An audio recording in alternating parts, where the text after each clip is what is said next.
Breaking news. স্ত্রীর অত্যাচার সইতে না পেরে নিজের মৃত্যুর মিথ্যা খবর ছড়িয়ে পালিয়েছিলেন স্বামী। তাকে খুঁজে বের করে পিটিয়ে আবার ঘরে ফিরিয়ে আনলেন স্ত্রী। লন্ডনের বিলাসবহুল এক বাড়িতে ৩০ বছরের একটি ছেলে দাম্ভিকতার সাথে বসে আছে। উপরোক্ত লেখাটি এক মেয়ে তাকে মেনশন করে পোস্ট করেছে, যা ছেলেটির মস্তিষ্ক জ্বালিয়ে দিচ্ছে বলে মনে হলো। বাঁ হাতের মুঠোয় ফোনটি শক্ত করে রাখে, চোখ মুখ অজস্র ক্রোধে ভরপুর। ডান হাতের এক আঙুল পিস্তলের ট্রিগারে। ছেলেটির দুপাশে কালো পোশাক পরিহিত প্রায় ১৫ জন লোক দাঁড়ানো, যাদের প্রত্যেকের চোখে কালো চশমা। ছেলেটি ঘাড় এদিক ওদিক নাড়ায়, ক্রোধান্বিত মুখের ঠোঁটের কোণে বাঁকা হাসি ফুটেছে। ধীরে ধীরে সে হাসি বিদঘুটে হতে শুরু করে। নিস্তব্ধ ঘর জুড়ে বিদঘুটে হাসির শব্দ ছড়িয়ে পড়ে। প্রত্যেকে আতঙ্কগ্রস্ত। ছেলেটি পিস্তলের ট্রিগারে দুবার চাপ দেয়, সাথে সাথে তার সম্মুখ বরাবর একটি বড়সড় অ্যাকোয়ারিয়াম ফেটে সব পানি আছড়ে পড়ে মেঝেতে। রং বেরঙের বড় বড় মাছগুলো পাগলের মতো চারিদিকে ছুটে বেড়ায়, পানিতে হাবুডুবু খাওয়ার আশায় ছটফটায়। ছেলেটি উঠে দাঁড়ায়, তার পরনে সাদা শার্ট, কোট, সাদা প্যান্ট। এখনও পুরো মুখ জুড়ে ক্রোধের ছড়াছড়ি। কয়েকটি মাছ ঝাঁপিয়ে ঝাঁপিয়ে এসে মালিকের চরণে মাথা ঠেকায়। বোধহয় পানির সন্ধান না পেয়ে এহেন কাজ তাদের। ছেলেটি ডান হাতের পিস্তল তুলে তার ঘাড়ে দুবার ডলে, ঘাড় নাড়ল কয়েকবার, পাগলের ন্যায়। কয়েক সেকেন্ড না পেরোতেই তার বাঁ দিকে দাঁড়ানো একটি লোকের কপাল বরাবর পিস্তল ঠেকায় পুনরায়। লোকটি ভীত হয়, গলা শুকিয়ে কাঠ হয়। সামনে দাঁড়ানো তাদের বসের ভাই বস, যার পাশে তাদের কলিজা হাতে নিয়ে থাকতে হয়। ছেলেটি তার সামনে দাঁড়ানো লোকটির দিকে চেয়ে হুঙ্কার ছেড়ে বলে, কে করেছে এই কাজ? Who is she? লোকটি তার বসের কথার উত্তর দিতে পারে না। দিবে কি করে? তার কাছে এমনকি কারো কাছেই এর উত্তর নেই, কেউই জানে না। অথচ তাদের বস কোনো কথা শোনে না। লোকটি ভীতি ঢোক গিলে, দৃষ্টি নিচু, কিছু বলার সাহস হয় না। ছেলেটির দৃষ্টি তার সামনে দাঁড়ানো লোকটির দিকে স্থির থাকলেও ডান হাত ঘুরিয়ে ডান দিকে সারিবদ্ধভাবে দাঁড়ানো ৫ জন লোকের পা বরাবর দক্ষ হাতে এক একে শুট করে দেয়। প্রত্যেকের মাঝ থেকে আর্তনাদের শব্দ বেরিয়ে আসে, তবে ছেলেটির মাঝে কোনো ভাবান্তর নেই। তার সামনে দণ্ডায়মান লোকের পেট বরাবর পিস্তল ঠেকায় পুনরায়। লোকটি সাথে সাথে তার বসের দিকে তাকায়, অপরাধীর ন্যায় বলতে নেয়, বস, আমাকে। পুরো লাইন শেষ করতে পারে না। মাঝপথে থেমে যায় তার বুলি, পরপর দুটো শুট করে দেয়। ছিলিটি আধমরা লোকটিকে বাঁ হাতে ধাক্কা মেরে ফেলে দেয়। সকলে পায়ে গুলি খাওয়ার পরও শান্ত হয়ে আছে। মনে মনে আলহামদুলিল্লাহ বলছে, এ যাত্রায় তারা বেঁচে গিয়েছে বলে। মাফিয়ার বেশে থাকা ছেলেটি গটগট পায়ে রুম থেকে বেরিয়ে যায়। পিছু পিছু যায় অক্ষত লোকগুলো। কয়েক পা এগোনোর পর সামনে একটি মেয়েকে দেখে ছেলেটির পা থেমে যায়। মেয়েটির পরনে সাদা শার্ট প্যান্ট। মেয়েটি একজন গার্ড বোঝা যাচ্ছে। ছেলেটি মেয়েটির পা থেকে মাথা পর্যন্ত চোখ বোলায়। ফোনে পোস্টিতে চোখ বুলালো একবার, আবারও মেয়েটির দিকে তাকিয়ে বাঁকা হেসে বিড়বিড় করে, লামিয়া। ছেলেটি ফোন পকেটে রেখে বাঁ হাতের ২ আঙুল ইশারা করে গুরুগম্ভীর কণ্ঠে বলে, কাম। মেয়েটি ভীতি ঢোকগিরও, তবে বসের কথা অমান্য করার সাহস তার নেই। ছোট ছোট পায়ে এগিয়ে আসে সামনের দিকে। মেয়েটি কাছাকাছি আসতেই ছেলেটি বাঁ হাতে মেয়েটির চুলের মুঠি চেপে ধরে। মেয়েটি ভয়ে চেঁচিয়ে ওঠে। ছেলেটি বিন্দুমাত্র সময় ব্যয় না করে মেয়েটির পেট বরাবর পরপর ৩টে শুট করে দেয়। মেয়েটির চোখ দুটো স্বাভাবিকের চেয়ে বড় হয়ে যায়। ছেলেটি মেয়েটির চুলের মুঠি ছেড়ে দিলে মেয়েটি বাম দিকে হেলে ঠাস করে পড়ে যায়। মেয়েটির থেকে কয়েক হাত দূরত্বে দাঁড়ানো জেডি। মেয়েটির এহেন কেলিনতিতে তার ওপর আহামরি প্রভাব ফেলে বলে মনে হয় না, তবে তার দৃষ্টি সামনে দাঁড়ানো ছেলেটির পানে। চোখে মুখে কৌতূহল। মৃদু স্বরে আওড়ায়, এভি। নিজের নামের ছোট্ট ফর্ম শুনে এভি সামনে তাকায়। চোখে মুখে এতক্ষণের জমা ক্রোধ মিলিয়ে যেতে শুরু করেছে। তার মতে তার সাথে যে ফাজলামো করেছে তাকে শিক্ষা দিতে পেরেছে। আদৌ কি এটা সত্য? এভি জেডির দিকে তাকিয়ে সূক্ষ্ম হাসে। জেডি ভ্রু কুচকে বলে, সব ঠিকঠাক। এভি হাতের পিস্তল দ্বারা কবার কপাল ঘষে। জেডির দিকে চেয়ে এখনও গম্ভীর গলায় বলে, অলোকে। জেডি হাসল। পিছনে দাঁড়ানো গার্ডগুলোর মাঝে কারো মাঝে তেমন কোনো ভাবান্তর নেই, তবে কেউ কেউ দীর্ঘশ্বাস ফেলে। মানুষ খুন করে কি সুন্দর দুজন হাসে। অবশ্য তারা এসব দেখেই অভ্যস্ত। এভি সামনের দিক ১ পা বাড়ায়, জেডির দিকে এগোনোর জন্য। তখনই তার মাথা ঘুরে ওঠে। থেমে যায় দ্বিতীয় পা এগিয়ে আনতে চাওয়া। বিরক্তি নিয়ে জেডির দিকে তাকায়। দৃষ্টি ভাসপা লাগছে। মাথায় কি যেন কিলবিল করছে। প্রচণ্ড মাথা ব্যথায় কয়েক সেকেন্ডের ব্যবধানে এভির শরীর নেতিয়ে আসে। দাঁড়িয়ে থাকার সক্ষমতা হারায়। ধপ করে বসে পড়ে হাঁটু গেড়ে। হাত থেকে পিস্তল পড়ে ছিটকে যায়। জেডি এভির বেহাল দশায় আটকে ওঠে। এভির দিকে দৌড়ে আসতে আসতে চিৎকার দেয়, এভি! সামনে শয়নরত মেয়েটির লাশের উপর দিয়ে এক লাফে ডিঙিয়ে জেডি এভির পাশে এসে বসে। ততক্ষণে এভি অজ্ঞান হয়ে পড়ে গিয়েছে। জেডি এভির দুগালে দুহাত রেখে কাপা কণ্ঠে বলে, এভি, এভি, হোয়াট হ্যাপেন্ড? চোখ খোলো, এভি। নিস্তেজ হয়ে পড়ে থাকা এভি কোনো সাড়া দিল না। জেডির দৃষ্টি জুড়ে অসহায়ত্ব। একজন গার্ড বিড়বিড় করে, যেমন কর্ম তেমন ফল। সাথে সাথে জেডি তার পিছন থেকে পিস্তল বের করে সামনে দণ্ডায়মান গার্ডের বুক বরাবর পুরো 6টি গুলি একাধারে করে লোকটির বুক একেবারে ঝাঁচড়া করে দেয়। দৃষ্টিতে আগুন জ্বলছে। বাকিদের উদ্দেশ্যে সিংহের ন্যায় হুঙ্কার ছেড়ে বলে, ওকে গুনে গুনে 100টা পিস করবি, গো ফাস্ট। কথাটি বলে জেডি হাতের পিস্তল ছুঁড়ে ফেলে এভির দিকে তাকায়। মুহূর্তেই চোখ মুখের হিংস্রতা মিলিয়ে যায়। ফুটে ওঠে তীব্র অসহায়ত্ব। থেমে থেমে আওড়ায়, Avi, please come back, please. ভোরের আলো ফুটেছে আরও ঘণ্টা 2 আগে। ধরনীর বুকে মিষ্টি রোদ আছড়ে পড়ছে, যার কিছু অংশ বেলকনিতে জায়গা করে নিয়েছে, আবার কিছু অংশ সন্ধ্যার চোখে মুখে এসে পড়েছে। মেয়েটির পরনে সাদা শাড়ি, তার উপর একটি পাতলা চাদর জড়ানো। দৃষ্টি বাগানের একদিকে নিশ্চিন্তে দণ্ডায়মান বকুল গাছটির দিকে। সন্ধ্যা থেকে থেকে একা একাই বিড়বিড়িয়ে কিছু বলে, কখনো নিশ্চুপ হয়ে যায়, আবার কখনো চোখের কোণ ঝাপসা হয়। গতে 10 মিনিট যাবৎ আসমানি নওয়ান সন্ধ্যার পাশে দাঁড়িয়ে মেয়েটির গতিবিধি লক্ষ্য করছেন। ডান হাত উঠিয়ে সন্ধ্যার মাথায় রেখে মৃদুস্বরে বলে, খাবি না জান্নাত, অনেক বেলা হয়েছে। ভদ্রমহিলার কথায় সন্ধ্যার মাঝে তেমন কোনো প্রতিক্রিয়া দেখা গেল না। একবারও তাকালো না তার খালাম্মার পানে। বেলকনির গ্রিলের সাথে মাথা ঠেকিয়ে চোখজোড়া বুজে নেয় সে। আসমানি নোয়ান একটি চেয়ার টেনে সন্ধ্যার পাশে বসে। মেয়েটির মাথায় আলতো হাতে হাত বুলিয়ে বলে, আর কখন খাবি মা? সন্ধ্যা একটু হাসল বোধহয়, বলে, অপেক্ষা করছি আম্মা, অপেক্ষা, একটু অপেক্ষা করতে দাও। কার জন্য অপেক্ষা করছিস? তোমার ছেলে আর আর আমার স্বামী। সে যে আর মাঝপথে থামিয়ে দেয় সন্ধ্যা। চোখ মেলে তার খালাম্মার দিকে চেয়ে বলে, জানি সে নেই, তবুও অপেক্ষা করব, মিথ্যে অপেক্ষা। কেন বাধা দাও আমায়? এভাবে ভালো লাগে, একা খেতে ইচ্ছে করে না। তুমি যাও, আমাকে একা থাকতে দাও। এইটুকু বলে সন্ধ্যা পুনরায় চোখ বুজে নেয়। আসমানি নওয়ান সন্ধ্যার লাল লাল দুটো চোখ দেখে অবাক হলেন না, তবে ভেতর থেকে তীব্র আর্তনাদে ভরা দীর্ঘশ্বাস বেরিয়ে আসে। খুব বুঝল সন্ধ্যা গত রাতে ঘুমায়নি। সন্ধ্যা এ তো নতুন নয়, গত 4 মাসে মেয়েটা 4 রাত ঠিক করে ঘুমিয়েছে কিনা ঠিক নেই। সে বলে, রাতে ঘুমাস না কেন বলতো? এভাবে চলতে থাকলে বাঁচবি? সন্ধ্যা হাসল। মেয়েটা আজকাল প্রায়শই হাসে, অথচ তার হাসিতে প্রাণ থাকে না। মৃত হাসি তার মুখে অনায়াসেই ফোটে আজকাল। বলে, রাতে আমি তার সাথে অনেক কথা বলি জানো আম্মা। সবাই গভীর ঘুমে আচ্ছন্ন থাকে, আর তোমার ছেলে আমার সাথে গল্প করে। সে অনেক গল্প, আবার খুব সুন্দর করে হাসেও জানো। আমিও মন ভরে দেখি। ধীরে ধীরে দিনের আলো ফুটতে শুরু করে, সেও হারিয়ে যায়।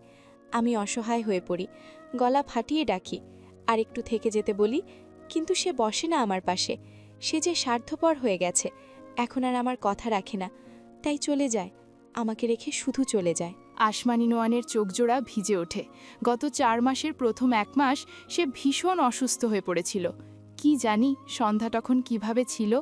সময়ের সাথে সাথে ভদ্রমহিলা নিজেকে শক্ত করল। তার এই মেয়েটাকে আগলে রাখতে হবে তো, সে আসল মেয়ের কাছে। ততদিনে সন্ধ্যার কত শত পরিবর্তন হয়ে গেল। ভদ্রমহিলা নীরব অশ্রু ফেলে। মেয়েটাকে মাঝে মাঝে পাগল লাগে। এসব কথা কোনো সুস্থ মানুষ বলে? আসমানি নোয়ান শাড়ির আঁচলে চোখ মুছে বলেন, খেয়ে নিবি চল, তারপর ডক্টরের কাছে নিয়ে যাব। সন্ধ্যায় এবারেও হাসল। ডান চোখের কোণ ঘেঁষে 1 ফোঁটা জল ব্যালকনির রেলিংয়ের ওপর পড়ে। মেয়েটি ব্যথিত স্বরে বলে, আমি পাগল নই গো আম্মা, আমি পাগল নই। তোমরা কেন আমাকে বারবার পাগলের ডক্টর দেখাও? তবে কেন এসব বলিস আকাশ? কোথা থেকে আসবে বলতো? তুই কেন অবুঝপনা করিস মা? সন্ধ্যা এ পর্যায়ে ফুপিয়ে উঠল। তখনই দরজায় এসে দাঁড়ায় লামিয়া, পরনে কলেজ ড্রেস। প্রতিদিন সকাল করে সন্ধ্যাদের বাড়ি আসে। মাঝে মাঝে সন্ধ্যাকে টেনে কলেজে নিয়ে যায়। কখনো বা সন্ধ্যাকে খাইয়ে ঘুম পাড়িয়ে সে কলেজ যায়, আবার কখনো সে কলেজ মিস দিয়ে সন্ধ্যার সাথেই থেকে যায়। সন্ধ্যাকে এভাবে ফোপাতে দেখে মেয়েটি অবাক না হলেও ভীষণ বিচলিত হলো। এগিয়ে এসে সন্ধ্যার পিছনে দাঁড়ালো। আসমানি নোয়ান লামিয়াকে দেখে একটু ভরসা পায়। লামিয়ার পাশে দাঁড়ালে লামিয়া ভদ্রমহিলার দিকে চেয়ে বলে, চিন্তা করবেন না আন্টি, ও ঠিক হয়ে যাবে। আসমানি নোয়ান ঝাপসা চোখে চেয়ে রইলেন। নিজেকে সামলে বলে, ওকে খাইয়ে দিও তো মা, কাল রাতেও খাওয়াতে পারিনি। লামিয়া মাথা নাড়িয়ে সম্মতি দেয় সে খাওয়াবে তার বান্ধবীকে। আসমানি নোয়ান প্রস্থান করেন জায়গাটি। লামিয়া সন্ধ্যার পাশে বসে মৃদুস্বরে বলে, গত রাতে কি বলল আকাশ ভাইয়া? সন্ধ্যা মাথা তুলে চেঁচিয়ে বলে, আমি তো পাগল, কেন এসেছিস পাগলের পাগলামি দেখতে? ঠিক হব না আমি, যা এবার। কথাগুলো বলতে বলতে সন্ধ্যা লামিয়াকে ঠেলে। লামিয়া অসহায় চোখে তাকায়, মৃদুস্বরে বলে, আমি তোকে কখন পাগল বললাম? এরকম করিস না, আমার কথা শোন। সন্ধ্যা ভেজা কণ্ঠে বলে, উনি নেই, তুই জানিস, তবুও কেন বলছিস সে আমায় কি বলল? আমি তো বলেইছি আমি পাগল, এখন যা। লামিয়া দীর্ঘশ্বাস ফেলে বলে, মানিস তাহলে, যার জন্য রাতের ঘুম কামাই করিস সে শুধুই তোর কল্পনা? সন্ধ্যা শান্ত চোখে তাকায় তার বন্ধুর দিকে, দু চোখ বেয়ে টুপ করে কয়েক ফোঁটা জল গড়িয়ে পড়ে ধরা গলায় বলে, সব বুঝি আমি, সব জানি, কিন্তু মানব কি করে? সে ভালোবাসতে শিখিয়ে গিয়েছে, ভুলে যেতে শেখায়নি তো। ভীষণ স্বার্থপর সে, আমার ভালো থাকা কেড়ে নিয়ে হারিয়ে গেছে। সন্ধ্যা দুর্বল শরীরটা ব্যালকনির রেলিংয়ে ঠেকায়, শব্দহীন নির্জীব হেসে বলে, সে চলে গেল, যাওয়ার আগে দিয়ে গেল পাহাড় সম দুঃখ। লামিয়া দীর্ঘশ্বাস ফেলে, এগিয়ে এসে সন্ধ্যাকে ধরে টেনে তোলার চেষ্টা করে। সন্ধ্যা ওঠে না। লামিয়া সন্ধ্যাকে টানে আর বলে, এমন বাচ্চাদের মতো করিস কেন বলতো? তুই এখন একা না, নিজের জন্য না হোক, পেটে যে আছে তার জন্য হলেও নিজের যত্ন নে। আকাশ ভাইয়ার কথা মেনে হলেও তার অংশের যত্ন নে। সন্ধ্যা নাক টানল, চোখ বুজে চুপ করে রইল, কিচ্ছু বলল না। লামিয়া বেশ চুক্তি খাটিয়ে সন্ধ্যাকে টেনে দাঁড় করালে সন্ধ্যা রেগে লামিয়ার গালে ডায়ের জোরে একটা থাপ্পড় মেরে দেয়। লামিয়া বিস্ময় দৃষ্টিতে তাকায়, মলিন গলায় বলে, আমায় মারলি? সন্ধ্যা ঢোক গিলে কাপা স্বরে বলে, আমি ইচ্ছে করে মারিনি। এটুকু বলতে বলতে সন্ধ্যা আবারও ফুপিয়ে ওঠে, ফোপানো কণ্ঠে বলে, আমি ভালো না, আমি শুধু তোকে আঘাত করি, চলে যা তুই, আমি একা থাকব। লামিয়া মলিন মুখে চেয়ে রয় বান্ধবীর পানে। সেই বোকাশোকা ভীত সন্ধ্যা আকাশের সাথেই হারিয়ে গিয়েছে। মেয়েটা যেমনি জিদ্দি হয়েছে, তেমনি একটু এদিক ওদিক হলেই মেরে দেয়। সন্ধ্যার মারের শিকার অবশ্য সেই হয়েছে এ পর্যন্ত। মাঝে মাঝে ভীষণ অবাক হয় আগের সন্ধ্যার সাথে মেলাতে না পেরে, কিন্তু বান্ধবীর পরিস্থিতির কথা মনে পড়লে সন্ধ্যার দেয়া চড় থাপ্পড় সব মুছে যায়। মন খারাপ হয় প্রিয় বান্ধবীকে এভাবে পুড়তে দেখে। লামিয়া এগিয়ে এসে সন্ধ্যাকে জড়িয়ে ধরে। সন্ধ্যা বান্ধবীকে আঁকড়ে ধরে, কান্না ভেজা কণ্ঠে বলে, আমি পারি না লামিয়া, খুব খারাপ হয়ে গিয়েছি আমি, সবাইকে কষ্ট দিই, কিন্তু আকাশ চলে আসলে আমি ভালো হয়ে যাব, খুব লক্ষ্মী হয়ে যাব। ওনাকে আসতে বল না, আমি তার অংশকে খুব ভালোবাসি, খুব যত্ন করতে চাই তার, কিন্তু আমি ভেঙে যাই, আমার ওনাকে লাগবে, অনেকগুলো দিন হয়েছে ওনাকে ছাড়া, আর পারছি না, আর না। লামিয়ার চোখ ভিজল। সন্ধ্যার পিঠে হাত বুলিয়ে সান্ত্বনা দিয়ে বলে, ধৈর্য রাখ পাখি, আকাশ ভাইয়ার অংশ একবার তোর কোলে চলে আসলে দেখবি তুই খুব ভালো থাকবি, তিনি যাওয়ার আগে তোকে অনেক বড় উপহার দিয়ে গেছে। সন্ধ্যা কিছু বলল না। অনেকটা সময় পর সন্ধ্যা শান্ত হয়। লামিয়া সন্ধ্যাকে চেয়ারে বসিয়ে তার ফোন বের করে বলে, একটা অকাজ করেছি দেখবি? সন্ধ্যা প্রশ্নাত্মক চোখে তাকায়। লামিয়া বাঁ হাতে সন্ধ্যার মুখ মুছে দিয়ে তার ফোন সন্ধ্যার সামনে ধরে বলে, দেখ একবার, কনফার্ম হাসবে। সন্ধ্যা লামিয়ার ফোনে চোখ বুলায়। একজনকে মেনশন করে একটি পোস্ট করা, ব্রেকিং নিউজ, স্ত্রীর অত্যাচার সইতে না পেরে নিজের মৃত্যুর মিথ্যে খবর ছড়িয়ে পালিয়ে গিয়েছিলেন স্বামী, তাকে খুঁজে বের করে পিটিয়ে আবার ঘরে ফিরিয়ে আনলেন স্ত্রী। লেখাটি পড়ে সন্ধ্যা ভ্রুকুচকে বলে, এভিকে? লামিয়া অসহায় কণ্ঠে বলে, তোর হাসি আসলো না? আচ্ছা, না হাসলি, পরে সময় করে হাসবি না হয়। চিনি না একে, লিস্টে ছিল, একটু মজা করলাম আর কি। সন্ধ্যা বিরক্তি কণ্ঠে বলে, ঝামেলা পড়লে সেখানে আমি যাব না। লামিয়া গালে হাত দিয়ে বলে, কি বলিস? আমাকে মেরে মেরে তোর হাত অনেক শক্ত হয়ে গেছে, তোর এক থাবড়া খেলে বিপক্ষ দল বাপ বাপ করে পালাবে। ঝামেলা যেখানে তুই উপস্থিত থাকবি সেখানে। সন্ধ্যা কিছু বলল না। লামিয়া পেছন থেকে সন্ধ্যার গলা জড়িয়ে ধরে সন্ধ্যার মাথার উপর তার থুতনি রেখে বলে, এই পাখি, তোকে আমি স্কুটি চালানো শেখাবো, বুঝলি? কালকে থেকেই এই মিশনে নামব। কথাটা বলে দু হাতে সন্ধ্যার গাল টানে আর বলে, এখন হাসবি, নয়তো খবর আছে। সব তোর হাসির জন্য করছি, প্রতিদান না দিলে ভালো হবে না বলে দিলাম। এবার বোধহয় সন্ধ্যা একটু হাসল, যদিও চোখে মুখে বিষাদের ছায়া, তবে বান্ধবীর পাগলামো দেখে সে বরাবরই অবাক হয়। মাঝে মাঝে জিজ্ঞেস করতে ইচ্ছে হয়, তুই চলে যাস না কেন? আমি পাগলের সাথ কে দেয়? সন্ধ্যার ভেতর থেকে উত্তর আসে, লামিয়ার মতো পাগল বোকাশোকা বান্ধবীরা তার মতো পাগলের সাথ দেয়। গত দুদিন আগে ইরাকে নিয়ে সৌমিয় ইরার বাবার বাড়ি এসেছিল। ইরা অনেক দিন যাবৎ আসতে চাইছিল। সৌমিয় তার অসুস্থ বনুকে ছাড়া আসতে পারত না, ইরাও জোর করত না। সবশেষে সৌমিয় দুদিন আগে ইরাকে নিয়ে বেড়াতে এসেছিল। বাসের মাঝ বরাবর ডান পাশের দুটো সিটে সৌমিয় আর ইরা বসেছে। জানালার দিকটায় ইরা বসেছে, পাশের সিটে সৌম্য। বাস এখনও স্থির, আর মিনিট 5 পর ছাড়বে হয়তো। একটি বাচ্চা মেয়ের কান্নার আওয়াজে সকলের ধ্যান ভাঙে। ইরা তাকায় মেয়েটির দিকে। তাদের পাশে অবস্থানরত সিটে বসা এক মা, মায়ের কোলে কান্নারত মেয়ে। ইরার মনে হলো বাচ্চা মেয়েটি তার দিকে তাকিয়েই কাঁদছে। ইরা ঢোক গিলল। বাচ্চা মেয়েটি কাঁদতে কাঁদতে আঙ্গুল দিয়ে ইরার দিকে ইশারা করে আর বলে, মা, ভূত ভূত ভূত মা। ইরা তার মুখ থেকে সরে যাওয়া শাড়ির আঁচল টেনে দ্রুত মুখের ডান পাশ ঢেকে নেয়। বাঁ হাতে সৌম্যর শার্ট শক্ত করে ধরে, মাথা নিচু করে নেয়। জলে ভরা চোখ থেকে টুপটুপ করে কয়েক ফোঁটা পানি গড়িয়ে তার কোলে পড়ে। সৌম্য অবাক হয়ে বাচ্চা মেয়েটির পানে চেয়ে আছে। বাচ্চার মা তার বাচ্চাকে শান্ত করার চেষ্টা করছে। সৌম্য দৃষ্টি নামিয়ে নিয়ে ঢোক গিলল। বাস স্টার্ট দিয়েছে মাত্র, এখনও চলতে শুরু করেনি। সৌম্য তার শার্ট আঁকড়ে ধরা ইরার হাত ডান হাতে চেপে ধরে মৃদুস্বরে বলে, এসো। ইরা একটি বাক্য খরচ করল না, সৌম্যর পিছু পিছু যায়। সৌম্য ইরার হাত ধরে ধীরে ধীরে গেটের সামনে গিয়ে দাঁড়ায়। হেল্পার সৌম্যকে দেখে বলে, আরে ভাই, বাস ছেড়ে দিয়েছে, আপনারা কই যান? সৌম্য উত্তর দেয়, নেমে যাব, সাইড দিন। যাবেন না?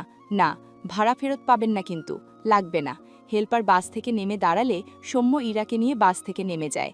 হেল্পার বাসে উঠে পড়লে বাস ছেড়ে দেয়। সৌম্য ইরাকে কাউন্টারে যায়, এর পরের বাসের টিকিট কাটে। কাউন্টার থেকে জানায় 1 ঘন্টা পর বাস আসবে। সৌম্য ইরাকে নিয়ে রাস্তার পাশে বাতানো বসার জায়গায় বসে। ইরা সেই যে মাথা নিচু করেছে, একবারের জন্যও মাথা উঠায়নি। কিছুক্ষণ পরপর ডান হাত উঠিয়ে ভেজা চোখ মোছে। সৌম্য মৃদুস্বরে ডাকে, ইরাবতী। সাড়া নেই, না মুখে আর না তো আকারে ইঙ্গিতে। সৌম্য কয়েকবার ডাকল, ইরাবতী, ইরাবতী, ইরাবতী। ইরার চোখের বাঁধ ভেঙেছে। এক পর্যায়ে মেয়েটা ফুপিয়ে উঠল। সৌম্য চোখ বুজে মলিন সুরে বলে, আমি ব্যথা পাচ্ছি ইরাবতী। এই পর্যায়ে ইরা মাথা উঁচু করে, সৌম্যর দিকে দৃষ্টি ফেলে। একই সময়ে সৌম্য ইরার পানে তাকায়। হাত বাড়িয়ে ইরার পুরো মুখ উন্মুক্ত করে দেয়। ইরার চোখ বেয়ে অশ্রু গড়ায়। সৌম্য চেয়ে রয় ইরার পানে। ইরার মুখের বাপাসটা জায়গায় জায়গায় পোড়া, যেটা অতটা বোঝা যায় না, তবে ডান পাশ পুরোটা পোড়া। বাচ্চারা দেখলে ভয় পাবে। পাবে না, অলরেডি পেয়েছে। আর ইরাবতী পেয়েছে দুঃখ। একসময় যে চেহারার প্রশংসায় সকলের মুখে ফেনা উঠত, আজ সেই চেহারা দেখে সকলে দূরত্ব বাড়ায় তার থেকে। আর বাচ্চারা পায় ভয়। কিন্তু সৌম্য, মুগ্ধতা বাড়ে হয়তো। বিশ্বসুন্দরীদের মুখের দিকে 2 মিনিট তাকিয়ে থাকার ধৈর্য হয় না ছেলেটার। অথচ তার পোড়া মুখের বইয়ের দিকে তাকালে চোখ সরে না। আজও সৌম্য দেখল ইরাকে। সব সময় দেখে। 2 হাতে ইরার চোখ মুছে দেয়। বাঁ হাত ইরার গালে রেখে মৃদু হেসে বলে, আমার ইরাবতীর ভালোবাসার প্রতীক এটা। জন্মদাগের ন্যায় আজীবন রয়ে যাবে।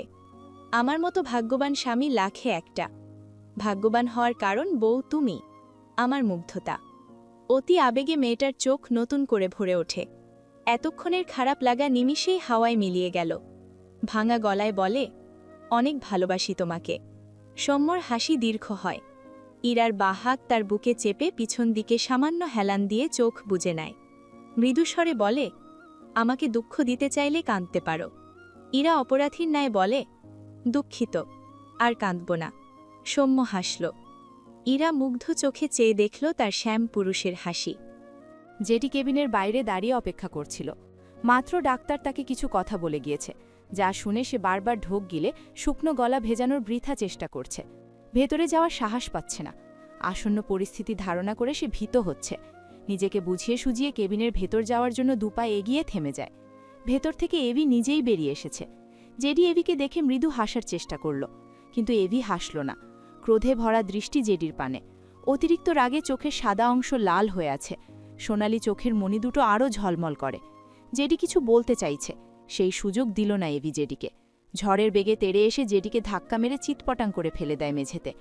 এভি জেডির দুপাশে হাঁটু গেড়ে বসে সমানে জেডির মুখ বরাবর ঘুষি মারতে থাকে। জেডি এভিকে আটকানোর চেষ্টা করলেও ব্যর্থ হয়।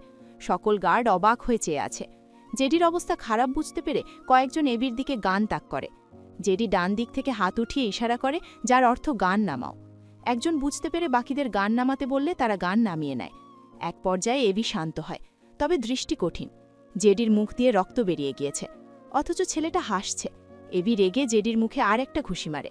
জেডি এবার শব্দ করে হেসে ওঠে। ব্যথা পাওয়ার বিন্দুমাত্র চিহ্ন তার মুখাবয়বে নেই। এভি চরম বিরক্ত হয়ে জেডির ওপর থেকে উঠে দাঁড়ায়। হসপিটাল থেকে বেরিয়ে যেতে নিলে জেডি ভাথাতুর আওয়াজের ভান করে বলে, হেই আকাশ বিরাজ নোয়ান, মাই এবি যান, ট্রিটমেন্ট করা আমার, নয়তো মরে যাব। এবি জেডির দিকে ফিরে রেগে বলে, মর তুই। জেবি ডান হাতে বুক ডলে অসহায়ের ভান করে বলে, দুঃখ পেলাম। এবি বিরক্ত হলো, দাঁড়ালো না এখানে। জেডি জিজ্ঞেস করে, কোথায় যাচ্ছিস? বাংলাদেশ। আমিও যাব। এবি রেগে বলে, স্বার্থপরের বাচ্চা, তুই এখানে পচে মর। পেরিয়েছে 2 দিন। ঘড়ির কাঁটা তখন সকাল 8:30টার ঘরে। লামিয়া সৌম্যকে কল করে বলেছে সে আজ সন্ধ্যাকে তার স্কুটি চালানো শেখাবে। এরপর সেদিকে দিয়ে একেবারে কলেজে যাবে, মেয়েটাকে ডিপ্রেশন থেকে বের করার উপায়। সৌম্য সম্মতি দিয়েছে, তবে বারবার করে লামিয়াকে বলেছে তার বোনকে যেন সাবধানে শেখায়, একা না ছাড়ে। সন্ধ্যা বিছানার ধারে 2 পা উঁচু সামান্য করে বসে আছে। পিছনে সৌম্য বসা, যে সন্ধ্যার লম্বা চুলগুলো আছড়ে বেনি করে দিচ্ছে। সামনে ইরা, তার হাতে খাবারের প্লেট। মেয়েটা সন্ধ্যাকে খাওয়ানোর জন্য অনেকক্ষণ থেকে বসে আছে, কিন্তু পারছে না। সন্ধ্যা নিশ্চুপ, এক ধ্যানে কোনো দিকে যে চেয়ে আছে সে হয়তো নিজেও জানে না। খাবার খাবে না কথাটি একবার বলে একেবারে চুপ হয়ে গেছে। শেষমেশ ইরা হতাশ হয়ে চুপ করে বসে রইল। সৌম্য সন্ধ্যার হাঁটু সমান চুলগুলোয় খুব সুন্দর একটি বেনুনি গেথে এরপর সেই বেনুনি পেঁচিয়ে খোপা করে দেয়। কাজ শেষে সৌম্য ইরার দিকে তাকায়। ইরা সৌম্যর দিকে তাকালে দুজনের চোখাচোখি হয়। সৌম্য চোখ সরায় না। ইরা লক্ষ্য করল সৌম্য ভীষণ মনোযোগ দিয়ে শুধু তাকেই দেখছে। ইরা মৃদুস্বরে ডাকে, সৌম্য। সৌম্যর ধ্যান ভাঙে। হ্যাঁ। ইরা মৃদু হাসল। সৌম্যকে তার মাঝে মাঝে অদ্ভুত প্রাণী মনে হয়। তার প্রতি সৌম্যর দৃষ্টিতে বরাবরই মুগ্ধতা মিশেছিল। অথচ এখনকার ব্যাপারটা আলাদা। আয়নার সামনে দাঁড়ালে যেখানে তার নিজেরই দৃষ্টি বারবার বুজে আসে, বিতৃষ্ণায় সে ভিড় জমায়, সেখানে তার স্ত্রী শুধু তাকে দেখে, মুগ্ধ হয়ে দেখে। ইরা সন্ধ্যার দিকে তাকায়, মন খারাপ করে বলে, বুঝেছি সন্ধ্যা আমার হাতে কেন খাচ্ছে না। আমার এমন বিচ্ছিরি মুখ দেখলে সন্ধ্যার খেতে ইচ্ছে করে না। যাচ্ছি আমি, তোমার ভাই তোমাকে খাওয়াবে। কথাটা বলে ইরা উঠে দাঁড়ায়। প্লেটটি সন্ধ্যার সামনে রেখে সোজা হতে গেলে দ্রুত ইরার হাত টেনে ধরে। ঝাপসা চোখে তাকায় ইরার পানে, ভাঙা স্বরে বলে, তুমি এভাবে বলতে পারলে ভাবি? ইরা আবারও মন খারাপ করে বলে, খাচ্ছ না যে তুমি, কখন থেকে বলছি বলো তো? সন্ধ্যার মলিন মুখখানা আরও মলিন হয়। দৃষ্টি নিচু করে, ঘাড় ফিরিয়ে বড় ভাইয়ের দিকে তাকায়। সৌম্য দৃষ্টি তার বনুর দিকে। সন্ধ্যা ঢোক গিলে বলে, সৌম্য ভাইয়া, বিশ্বাস করো আমি ভাবিকে নিয়ে এসব ভাবি না। সৌম্য কি বলবে বুঝল না। ইরা হতাশ চোখে যায়। ভাবল এটা বললে সন্ধ্যা খেয়ে নিবে, কিন্তু মেয়েটা সত্যি ভেবে নিয়ে আবেগী মানি ছুটছে তার ভাইয়ের দিকে। ইরা বসল সন্ধ্যার পাশে। কিছু বলতে চাইলে সৌম্য মাঝ থেকে বলে, বনু, আমরা সবাই জানি তুই কেমন, কিন্তু তুই খেতে চাস না কেন বলতো? পুরো অর্ধেক হয়ে গেছিস, আয়নায় দেখেছিস নিজেকে একবারও? সন্ধ্যার চোখ দুটো ভিজে ওঠে, বলে, আমার কিচ্ছু করতে ভালো লাগে না সৌম্য ভাইয়া, তোমরা কেউ আমাকে বোঝো না, সবাই শুধু আমার সাথে জোর করো। সৌম্য অসহায় চোখে চায় তার ছোট বোনটার দিকে। সন্ধ্যার মাথা তার বুকে রেখে ডান হাত মাথায় আলতো করে বুলিয়ে বলে, আমার ভাগ্নি নয়তো ভাগ্নের জন্য কিছু খেয়ে নে বনু, খাবি না? সন্ধ্যা ভাইয়ের বুকে পড়ে নিঃশব্দে অশ্রু ঝরায়। ভেতর থেকে বেরিয়ে আসে আকাশ শব্দটি, যে সন্ধ্যার মনের মানুষ, যাকে ঘিরে তার পৃথিবী, অথচ সেই মানুষটি আজ নেই, কোথাও নেই। কমাস পূর্বের স্মৃতি চোখের সামনে আজও জলজল করে সুস্পষ্টভাবে। আকাশকে ঘিরে সেই এক একটি রাতগুলো ছিল সোনালি সকালের মতো, যেখানে আকাশ হাসত, তাকে জড়িয়ে ধরত, ভালোবাসার সাগরে ডুবিয়ে রেখেছিল। সেই ভালোবাসার সাগর উপহার দিয়ে হঠাৎ আকাশ হারিয়ে গিয়েছে। এই তো সেই দিন আকাশ তার ওপর অভিমান করে বিদেশে পাড়ি চলালো। কত শত অভিমান চেপে অপরিচিত হয়ে উঠল। সন্ধ্যার মন বলতো তার শুভ্র পুরুষ বদলে গিয়েছে, কিন্তু না, সে বদলায়নি। সময় গড়ালো, আকাশের অভিমান ভাঙল, ডেকে উঠল সেই পরিচিত ডাক, সোনা বউ। সন্ধ্যা কেঁপে উঠল, মনে হলো তার কানের কাছে এসে আকাশ মাত্র তাকে সোনা বউ বলে ডেকেছে। সন্ধ্যা চোখ মেলে ভাইয়ের বুক দেখে হু হু করে কেঁদে ওঠে। বেহিসাব এমন হয়েছে তার সাথে, আজও তার কানে আকাশের বলা সেই সোনা বউ ডাক বেজে ওঠে থেকে থেকে। সন্ধ্যার ফোপানি বাড়ে। সৌম্য দীর্ঘশ্বাস ফেলে। সন্ধ্যার মাথায় পিঠে হাত রাখে বুলায়, সান্ত্বনা স্বরূপ। ধীরে ধীরে সন্ধ্যা নেতিয়ে আসে, কান্নার তোড় থামে, থেকে থেকে কেঁপে ওঠে। সৌম্য বনুর মাথায় একটা চুমু আঁকে। এরপর সন্ধ্যাকে সোজা করে বসিয়ে সন্ধ্যার পিঠ তার বুকে ঠেকায়। ডান হাতে সন্ধ্যার ভেজা মুখ মুছে দিয়ে মৃদুস্বরে বলে, খেয়ে নে বনু, লামিয়া চলে আসবে। সন্ধ্যা লম্বা শ্বাস নেয়, নিজেকে সামলায়। সৌম্য ইরাকে ইশারায় বোঝায় খাওয়ানোর জন্য। ইরা পরোটা ছিঁড়ে সন্ধ্যার মুখের সামনে নিলে সন্ধ্যা হাঁ করে খাবারটুকু নেয়। ধীরে ধীরে একটা পরোটা শেষ করে আর খেতে চায় না। ইরা জোর করে না, সন্ধ্যাকে পানি খাওয়ায়। সৌম্য ইরা দুজনেই স্বস্তি পায়। সন্ধ্যা বিছানা থেকে নেমে ওয়াশরুমে গিয়ে ফ্রেশ হয়ে আসে। কলেজ ড্রেস অর্থাৎ কলেজ ড্রেসের বোরকা পরে। ইরা বোরকার উপর সন্ধ্যাকে হিজাব বেঁধে দেয়। সন্ধ্যা চুপ করে ইরাকে দেখে। ইরা তার খুব যত্ন করে, সবাই করে, তার সৌম্য ভাইয়া, খালাম্মা। কিন্তু সন্ধ্যা যাকে একটা বার দেখতে চায় তাকে আর পায় না। বাঁচতে ইচ্ছে করে না মেয়েটার, কিন্তু সে মরে গেলে তার বাচ্চার কি হবে? এই একটি কথাতেই সন্ধ্যার কদম থেমে যায়, স্থির হয়ে যায়। মনের কোণে কিছু শব্দ উঁকি দেয়, যেগুলোর অর্থ তাকে বাঁচতে হবে। লামিয়া আসলে সৌম্য সন্ধ্যাকে নিয়ে আসে। বারবার সাবধানে চালাতে বলে লামিয়াকে।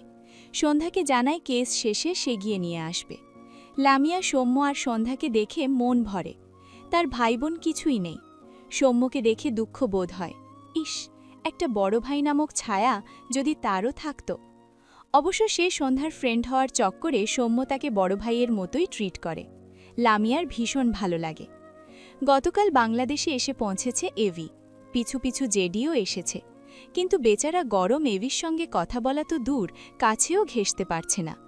এভি কক্সবাজারের একটি রিসর্টে আছে। এটা তার নিজের। প্রায় 5 বছর আগে রিসর্টটি গড়ানো। ভাড়া থাকে সব সময়। সে এসেছে জেনে রিসর্টের স্টাফরা এভির জন্য সব ঠিকঠাক করে রেখেছে। গত রাত এভি এখানেই ছিল। ঘরের এক কোণায় সে বসে আছে, পরনে সাদা প্যান্ট, উদাম শরীর। ল্যাপটপে গভীর মনোযোগ দিয়ে কিছু করছে। প্রায় 30 মিনিটের মাথায় শব্দ করে বলে ওঠে, ও ইয়েস। ল্যাপটপটি ঠাস করে বন্ধ করে এভি উঠে দাঁড়ায়। একটি সাদা শার্ট জড়িয়ে উপরে সাদা ওভারকোট জড়ায়। হাতে চেন ঘড়ি পরে পকেটে ফোন ভরে ঘর থেকে বেরিয়ে যায়। বাইরে দাঁড়িয়ে আছে কালো পোশাক পরিহিত বেশ কয়েকজন, যারা এভির পিছু পিছু আসতে নিলে এভি বিরক্তিসূচক শব্দ করে। ডান হাত উঁচিয়ে গম্ভীর স্বরে বলে, স্টপ, নো নিড। সকলে দাঁড়িয়ে যায়। এভি বাঁ হাত প্যান্টের পকেটে গুজে রিসোর্ট থেকে বেরিয়ে যায়। রিসোর্টের বাইরে জেডি দাঁড়ানো। এভিকে দেখে দ্রুত এগিয়ে আসে। এভি জেডিকে দেখেও না ভান করে চলে যায়। জেডি এভির পিছু পিছু যায়। এভি, এভি, আমার কথাটা শোন, আমাকে এক্সপ্লেন করার সুযোগটা দেই অন্তত। এভি। এভি একবারও তাকালো না। ড্রাইভার গাড়ি নিয়ে তার পাশে এসে দাঁড়ায়। ভেতর থেকে বেরিয়ে গাড়ির দরজা খুলে দেয়। এভি ভেতরে বসতে নিলে জেডি এভির হাত টেনে ধরে। অসহায় কণ্ঠে বলে, এভি প্লিজ, একবার আমার কথাটা শোন। এভি। এভি রেগে দুহাতে জেডিকে ধাক্কা দেয়। এগিয়ে এসে দুহাতে জেডির কলার ধরে রাগান্বিত স্বরে বলে, একদম আমার কাছে ঘেঁষবি না, না মানে না, সামনে আসলে জাস্ট খুন করে ফেলবো তোকে। কথাটি বলে জেডিকে ধাক্কা দেয়। এরপর আর 1 সেকেন্ডও দাঁড়ায় না। গাড়িতে উঠে বসলে ড্রাইভার গাড়ি স্টার্ট দেয়। জেডি সময় নষ্ট করল না, এক প্রকার দৌড়ে গিয়ে তার গাড়িতে উঠে বসে গাড়ি স্টার্ট দেয়। এভির গাড়ির পিছু পিছু যায়, চোখে মুখে অসহায়ত্ব। এভি তীক্ষ্ণ চোখে চেয়ে আয়নায় দেখে জেডি তার গাড়ির পিছু পিছু আসছে। মাথাটা এপাশ ওপাশ নাড়ায়। হঠাৎ ডান হাত বাড়িয়ে ড্রাইভারকে টেনে সরিয়ে দেয় পিছন দিকে। ড্রাইভিং সিটে সে বসে। গাড়ির গতিপথ স্বল্প সময়ের জন্য একদিকে ওদিক হয়, তবে এভি দক্ষ হাতে সামলে নেয়। ড্রাইভার পাশের সিটে ভীত চোখে চেয়ে আছে এভির পানে। তাকে একটা কথা পর্যন্ত বলল না। এক্ষুনি অ্যাক্সিডেন্ট হলে কি হতো? যদিও সে নিজেও তো নিজের জীবনের ঝুঁকি নিয়েই এভির সাথে আছে। কথাটা ভেবে ছেলেটি ঢোক গিলল। অ্যাবির চোয়াল দৃঢ়, শক্ত দুহাতে গাড়ির স্টিয়ারিং ঘোরায়। গাড়ি আঁকাবাঁকাভাবে চলছে, গতি সর্বোচ্চ। মনে হচ্ছে যে কোনো মুহূর্তে অ্যাক্সিডেন্ট হয়ে যাবে। পাশের ছেলেটি যান হাতে নিয়ে বসে আছে। অ্যাবি স্টিয়ারিং দ্রুততার সহিত একবার এদিক তো একবার ওদিক ঘুরিয়ে গাড়ি চালায়, ফলস্বরূপ জেডির নাগালের বাইরে চলে আসে। আয়নায় তাকিয়ে জেডির গাড়ির অস্তিত্ব টের না পেয়ে অ্যাবি বাঁকা হাসল। জেডি অ্যাবির গাড়ি হারিয়ে ফেলে আরও কিছুক্ষণ গাড়ি চালালো। কোথাও অ্যাবির গাড়ির টিকিটিও না পেয়ে জেডি হতাশার শ্বাস ফেলে। অবাক হয় না, কার রাইডিংয়ে অ্যাবির সাথে সে কখনো পারেনি। আজ না পারাটাই স্বাভাবিক। সিটে হেলান দিয়ে চোখ বুঝল, মুখাবয়বে ভীষণ অসহায়ত্ব।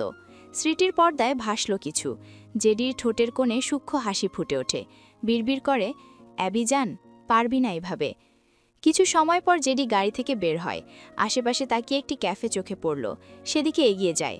কারোর সাথে ধাক্কা খেয়ে অ্যাবি বিরক্তি চোখে তাকায়।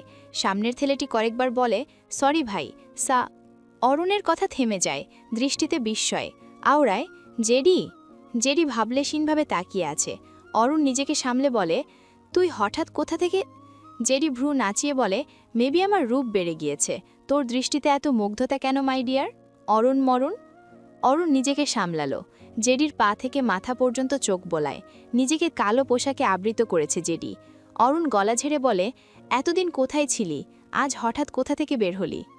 জেডি অরুণকে পাশ কাটিয়ে ক্যাফের দিকে যেতে যেতে বলে, ছিলাম একখানে। অরুণের পিছু যায় আর বলে, তুই আকাশের ব্যাপারে জানিস? জেডি হাসল, বলে, আমার জানার কথা নাকি? অরুণ দীর্ঘশ্বাস ফেলে। জেডি ক্যাফের ভেতরে কোনায় এসে চেয়ার টেনে বসে। অরুণের উদ্দেশ্যে বলে, কিছু জানাতে চাইছিস, am I right? Sit sit. Arun জেডির হাস্যোজ্জ্বল মুখের দিকে মলিন মুখে চেয়ে রয়। অপর পাশে বসে ভারাক্রান্ত গলায় বলে, আমার কথা শুনলে তোর হাসি মিলিয়ে যাবে। জেডি ডান হাতে টেবিলের উপর একটা থাপ্পড় দিয়ে প্রফুল্ল মনে বলে, ওয়াও, ইন্টারেস্টিং তো। আমার হাসি কেড়ে নেবার ক্ষমতা তোর কাছে আছে দেখছি। ফার্স্ট স্টার্ট কর প্লিজ। অরুণ ঢোক গিলে বলে, আকাশ মারা গিয়েছে। জেডি ভাবলেশীনভাবে বলে, তারপর? অরুণ অবাক হয় জেডির রিয়াকশানে, বলে, আমি ফান করছি না। ওয়েটার কফি দিয়ে যায়। জেডি কফির মগে একবার চুমুক দিয়ে বলে, আই নো। অরুণের অবাকের মাত্রা বাড়ে। যে ছেলে আকাশের কিছু হলে দুনিয়া উল্টে ফেলে, সে কত বছর আকাশের থেকে দূরে ছিল, আর এখন তার শোকের খবর শুনে জেডির মাঝে কোনো প্রতিক্রিয়া নেই। অরুণের চোখজোড়া ভরে ওঠে কেন যেন। দুহাতে ঝাপসা হয়ে আসা চোখ দুটো জলে স্বাভাবিক করে। জেডির দৃষ্টি অরুণের পানে, ঠোঁটের কোণে বাঁকা হাসি। অরুণের খেয়ালে আসে বিষয়টি। রেগে যায় সে। নিজেকে যথাসম্ভব সংবরণ করে উপহাসের সুরে বলে, সব ডায়লগ ছিল তবে। আকাশের মৃত্যুর খবর শুনেও তোর মাঝে কোনো ভাবান্তর নেই। তুই আকাশকে। জেডি কফির মগ টেবিলের ওপর রেখে দাঁড়িয়ে যায়। দুহাত প্যান্টের পকেটে গুঁজে অরুণের দিকে এগিয়ে এসে দাঁড়ায়। একটু ঝুঁকে বাঁকা হেসে বলে, জেডি বেঁচে থাকতে এভি কখনো মরবে না। অরুণ বিস্ময় দৃষ্টিতে তাকায়। জেডি ডান দিকে ঠোঁট বাঁকায়, ডান চোখ টিপ দেয়। অরুণের অবাকতায় তার হাসি দীর্ঘ হয়। সোজা হয়ে দাঁড়িয়ে ক্যাফে থেকে বেরিয়ে যেতে যেতে ঢাড় এদিক ওদিক নাড়ায়, যেন গানের তালে একটু আধটু দুলছে। অরুণ এক প্রকার দৌড়ে ক্যাফে থেকে বেরিয়ে যায়। জেডি এগিয়ে যাচ্ছে। অরুণ দ্রুত পায়ে জেডির সামনে এসে দাঁড়ায়। দুহাতে জেডির কলার ধরে রাগান্বিত স্বরে বলে, আকাশ কোথায়? জেডি শব্দ তুলে হাসে। অরুণের মুখে ফু দেয় একবার, বলে, খুব জ্বলছে? অরুণ রেগে তাকায়। জেডি তার কলার থেকে অরুণের হাত ঝাড়া মেরে সরিয়ে দিয়ে শক্ত গলায় বলে, আমারও জ্বলছিল, বিশ্বাসঘাতক। অরুণ চোখ বুজে নিজেকে শান্ত করার বৃথা চেষ্টা করে। চোখ মেলে দাঁত কিরমির করে বলে, আকাশ কোথায়? জেডি হেসে বলে, নিজে খুঁজে নে। এরপর জেডি অরুণের পাশ কাটিয়ে এগিয়ে যায়। অরুণ দ্রুত উল্টো ঘুরে চেঁচিয়ে ডাকে, জ্যাক। শব্দটি জেডির কানে পৌঁছতেই ঝড়ের বেগে এগিয়ে এসে অরুণের নাক বরাবর একটা ঘুষি মেরে দেয়। ডান হাতে অরুণের কলার ধরে চিবিয়ে চিবিয়ে বলে, only Avi gets this name, nobody else. Arun অবাক হল না, রাগলও না। জেডির রিয়াকশন দেখে নিশ্চিত হয়েছে আকাশ বেঁচে আছে। কিন্তু কিভাবে? তাছাড়া তারা আকাশের লাশ পায়নি। সব মিলিয়ে অরুণের মাথা ঘুরছে। অসহায় কণ্ঠে বলে, আকাশ কোথায়? প্লিজ বল, ওকে ছাড়া আমরা কেউ ভালো নেই। জেডি হেসে ফেলল। অরুণকে ছেড়ে গা দুলিয়ে হাসতে শুরু করে, এদিক ওদিক তাকায়। বেশ কিছুক্ষণ পর নিজেকে সামলে বলে, তো মরে যা তোরা, I don't care my dear. Arun রেগে বলে, আকাশ কোথায়? জেডি হেসে বলে, আসমানের নিচে, জমিনের উপর। দুটো ক্লু দিয়েছি, যা এবার খুঁজে নে। অরুণ হতাশ হল। জেডি বলবে না, সে জানে, বলার কথাও না। আকাশ কি সত্যি বেঁচে আছে? তাহলে তাদের কাছে আসলো না কেন? পুরো 4 মাস পেরিয়েছে। অরুণ জেডির দিকে তাকায়। কি হচ্ছে কিছুই বুঝতে পারছে না। জেডি হাসল, কিছু বলল না। তার গাড়িতে গিয়ে বসে গাড়ি স্টার্ট দেয়। কলেজ ছুটি হয়েছে 5 মিনিট হলো। লামিয়া সন্ধ্যাকে নিয়ে স্কুটির কাছে এসে দাঁড়িয়েছে। সৌম্যকে না দেখে লামিয়া সন্ধ্যাকে স্কুটি সহ একটি ফাঁকা জায়গায় আসে। কলেজে আসার পথে লামিয়া সন্ধ্যাকে স্কুটি চালানো শিখিয়েছে। এরপর সন্ধ্যা 2 মিনিটের মতো চালিয়ে পড়ে যেতে নিলে লামিয়া দৌড়ে এসে আটকায়। জায়গাটি ফাঁকা, এজন্য লামিয়া সন্ধ্যাকে আবারও চালাতে বলে। কয়েকদিন চালিয়ে নিতে পারলেই আর সমস্যা হবে না। সন্ধ্যা নাকচ করে দিল, তার ভালো লাগছে না। লামিয়া হতাশ হলো। সন্ধ্যার মুখ ভালো করা, তার মুখে একটুখানি হাসি ফোটানো যুদ্ধে জয়ীর সমান। ছেলে কণ্ঠে লামিয়া নাম শুনতে পেয়ে সন্ধ্যা লামিয়া দুজনেই সামনে তাকায়। সাদা প্যান্ট, সাদা ওভারকোট, সাদা জুতো, মুখে সাদা মাস্ক পরিহিত এক লোক দাঁড়ানো। সবচেয়ে আকর্ষণীয় লাগছে চোখের সোনালি মণি দুটো। রোদের মাঝে ঝকঝকে জিনিস যেমন ঝিলিক দেয়, এভির চোখ দুটো তেমনি চিকচিক করছে। এভি এগিয়ে এসে সন্ধ্যার লামিয়ার সামনে দাঁড়ায়। একবার সন্ধ্যার দিকে তাকায়, তবে সন্ধ্যাকে নিয়ে তার মাঝে কোনো ভাবান্তর হলো না। সে দৃষ্টি ঘুরিয়ে লামিয়ার দিকে তাকায়। সন্ধ্যা অবাক হয়ে দেখছে এভির চোখ দুটো। লামিয়া বলা কণ্ঠটি তার পরিচিত ঠেকেছে। মেয়েটা ঢোক গিলল দুবার। এভি লামিয়ার দিকে চেয়ে গম্ভীর গলায় বলে, miss Lamia, you know am a single man. সন্ধ্যার পুরো শরীর শিরশির করে ওঠে। এই কণ্ঠ সে চেনে, এই কণ্ঠ একমাত্র তার আকাশের। তাহলে এই লোক তার আকাশের কণ্ঠ কোথায় পেল? সন্ধ্যার চোখের কোণে পানি জমে। এখন তার নিজেকেই পাগল বলতে ইচ্ছে করছে। সে সারা রাত কল্পনা করে আকাশকে, সারা দিন আকাশের কণ্ঠ তার কানে বাজে, আর এখন অন্যজনের মাঝে আকাশের কণ্ঠ শুনতে পাচ্ছে। সন্ধ্যা নিজেকে সামলতে নিতে চায়, পারলে তো। ডান চোখ ফেটে এক ফোঁটা জল গড়িয়ে পড়ে। এদিকে লামিয়া অবাক হয়ে চেয়ে আছে এভির পানে। কোথা থেকে কে এসে তাকে বলছে সে সিঙ্গেল? ভদ্রলোক সিঙ্গেল হতেই পারে, এটা জেনে লামিয়া কি করবে ভাই? সে বলে, আপনি সিঙ্গেল না মিঙ্গেল এটা জেনে আমি কি করব ভাই? চোখের পলকে এভি বাঁ হাতে উঠিয়ে লামিয়ার ডান গালে কষিয়ে একটা থাপ্পড় মেরে দেয়। লামিয়া সন্ধ্যার ওপর হুমড়ি খেয়ে পড়ে। দুই বান্ধবী বিস্ময়ে চোখে তাকায় এভির দিকে। এভির রাগে ফুসফুস করতে করতে হিসিয়ে বলে, এভি ফান একদম পছন্দ করে না, ওকে রাবিশ। এভি নামটি শুনে সন্ধ্যা লামিয়া দুজনেই ঢোক গিলল। খুব বুঝলো লামিয়া যার সাথে মজা করে পোস্টটি দিয়েছিল এটাই সে। লামিয়া কেঁদে দেয়ার মতো অবস্থা। এই লোক তো সাংঘাতিক, একদম তাকেই খুঁজে বের করেছে। একটা থাপ্পড় খেয়ে বেচারির মাথা ভন ভন করে ঘুরছে। এভি আবারও লামিয়ার দিকে হাত বাড়ালে সন্ধ্যা এভির হাত শক্ত হাতে চেপে মাঝপথে আটকে দেয়। এভি রেগে তাকায় সন্ধ্যার দিকে। সন্ধ্যা ভয় পেল না, তার বান্ধবী অপরাধ করেছে ভালো কথা, কিন্তু একজন ছেলে হয়ে রাস্তার মাঝে মেয়ের গায়ে হাত তুলবে বারবার, এটা সন্ধ্যা বান্ধবী হয়ে মেনে নিবে না, কক্ষনো না। সন্ধ্যা মাস্ক পরিহিত এভির সোনালি চোখের মণিতে দৃষ্টি নিবদ্ধ রেখে দৃঢ় কণ্ঠে বলে, এই যে মিস্টার, আমরা ভদ্র ঘরের মেয়ে, তবে অভদ্র মানুষের অযথা আঘাত সহ্য করার মতো ভদ্র নয়।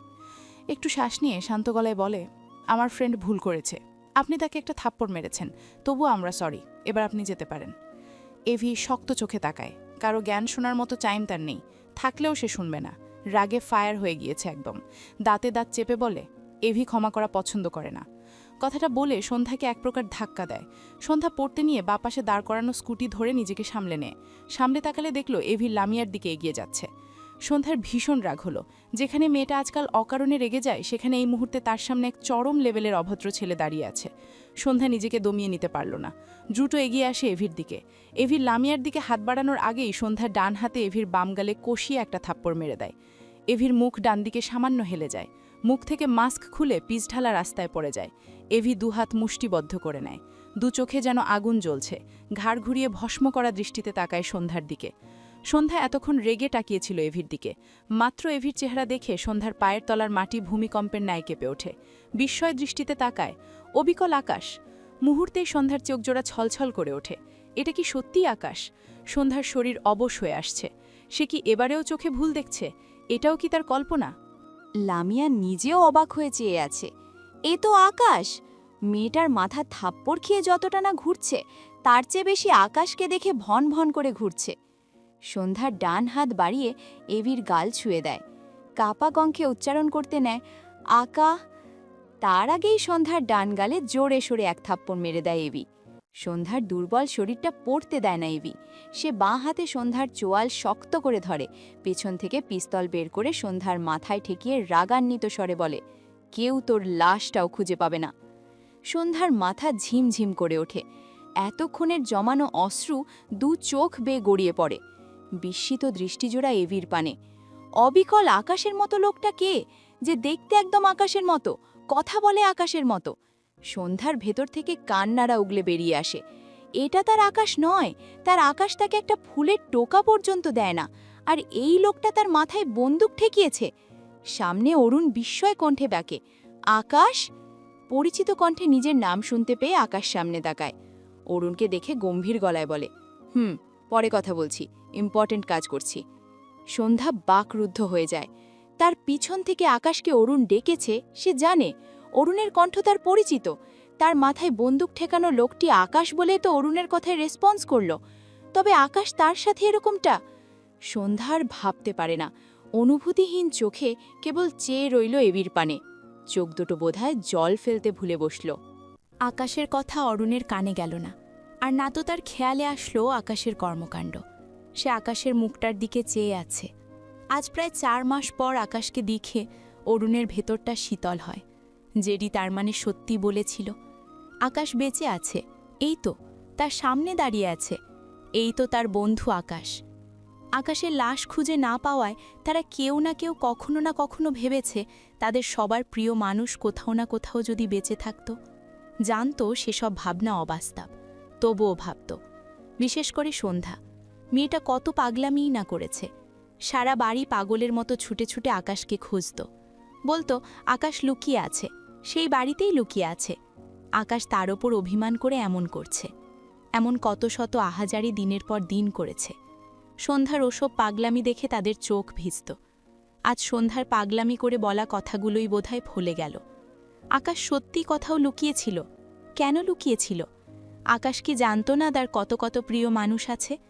সবচেয়ে বড় কথা, আকাশের ভালোবাসার সন্ধ্যা মালতী, যার জন্য আকাশ কত বদলে গিয়েছিল। অরুণের চোখ ভিজে উঠল। আন্টি আকাশকে দেখলে নিশ্চয়ই ভীষণ খুশি হবে। আর সন্ধ্যা, মেয়েটা এতদিন কষ্ট পেয়ে পাগলের মতো করছিল, এখন হয়তো খুশিতেই পাগল হয়ে যাবে। অরুণ কয়েক পা এগিয়ে এসে থেমে যায়। দৃষ্টিগোচর হয় সন্ধ্যাও এখানে। খুশির ঠেলায় সে কিছু খেয়াল করছে না ঠিক করে। হাস্যোজ্জ্বল মুখে সন্ধ্যাকে কিছু বলতে গিয়েও থেমে যায়। হাস্যোজ্জ্বল মুখ নিভু নিভু হয় আকাশকে সন্ধ্যার কপালে পিস্তল ঠেকিয়ে রাখতে দেখে।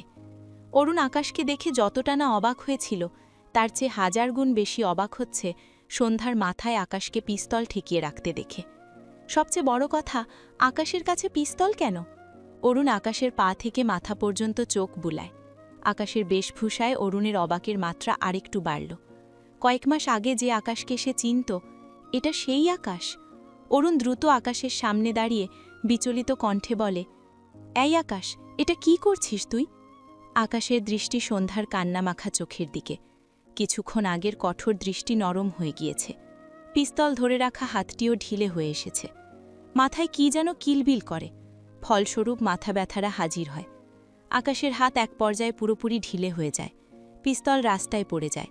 দৃষ্টি অস্বাভাবিক, ভীষণ অস্থির লাগছে। আকাশ এদিক ওদিক মাথা নাড়াল। না পেরে বাঁ হাতে সন্ধ্যার কাঁধে হাত রেখে সন্ধ্যাকে জোরে ধাক্কা দেয়। সন্ধ্যা কয়েক পা পিছিয়ে যায়, লামিয়া আগলে নেয় সন্ধ্যাকে।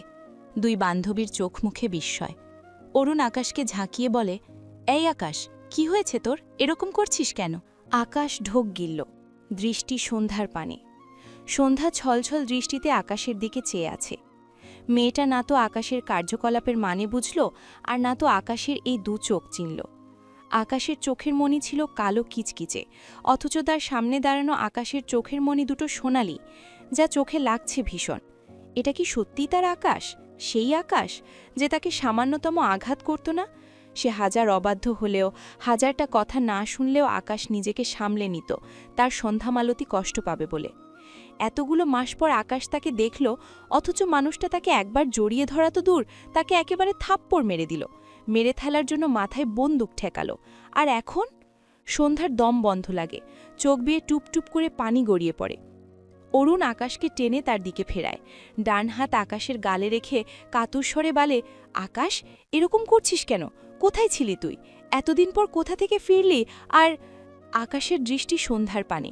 অরুণের কথার মাঝখানে সে ভ্রু কুঁচকে বলে, মেয়েটিকে। আকাশের কথা শুনে অরুণ, লামিয়া, সন্ধ্যার দৃষ্টিতে আবারও বিস্ময় ভর করে। আকাশের দৃষ্টি এখনও সন্ধ্যার পানে। তাহলে কি আকাশ সন্ধ্যাকে মিন করেই কথাটা বলল? 3 জনের মাথায় বাজ পড়েছে মনে হলো। তারা কি রিয়াকশন দেবে নিজেরাও জানে না। অরুণ কিছু বলতে গিয়ে থেমে যায় আকাশ তার দিকে ফিরলে, কারণ আকাশের চোখের মণি সোনালি। অরুণ বিস্ময় দৃষ্টিতে চেয়ে বলে, তোর চোখ? আকাশ বিরক্তি কণ্ঠে বলে, কি? অরুণ বলে, তোর চোখের মণি কালো ছিল। আকাশ অদ্ভুতভাবে তাকায় অরুণের দিকে, যেন এই প্রথম এরকম আশ্চর্যজনক কথা সে শুনল। রেগে বলে, কি প্রবলেম? উল্টাপাল্টা বকছিস কেন? থাপ্পড় খেতে চাইছিস?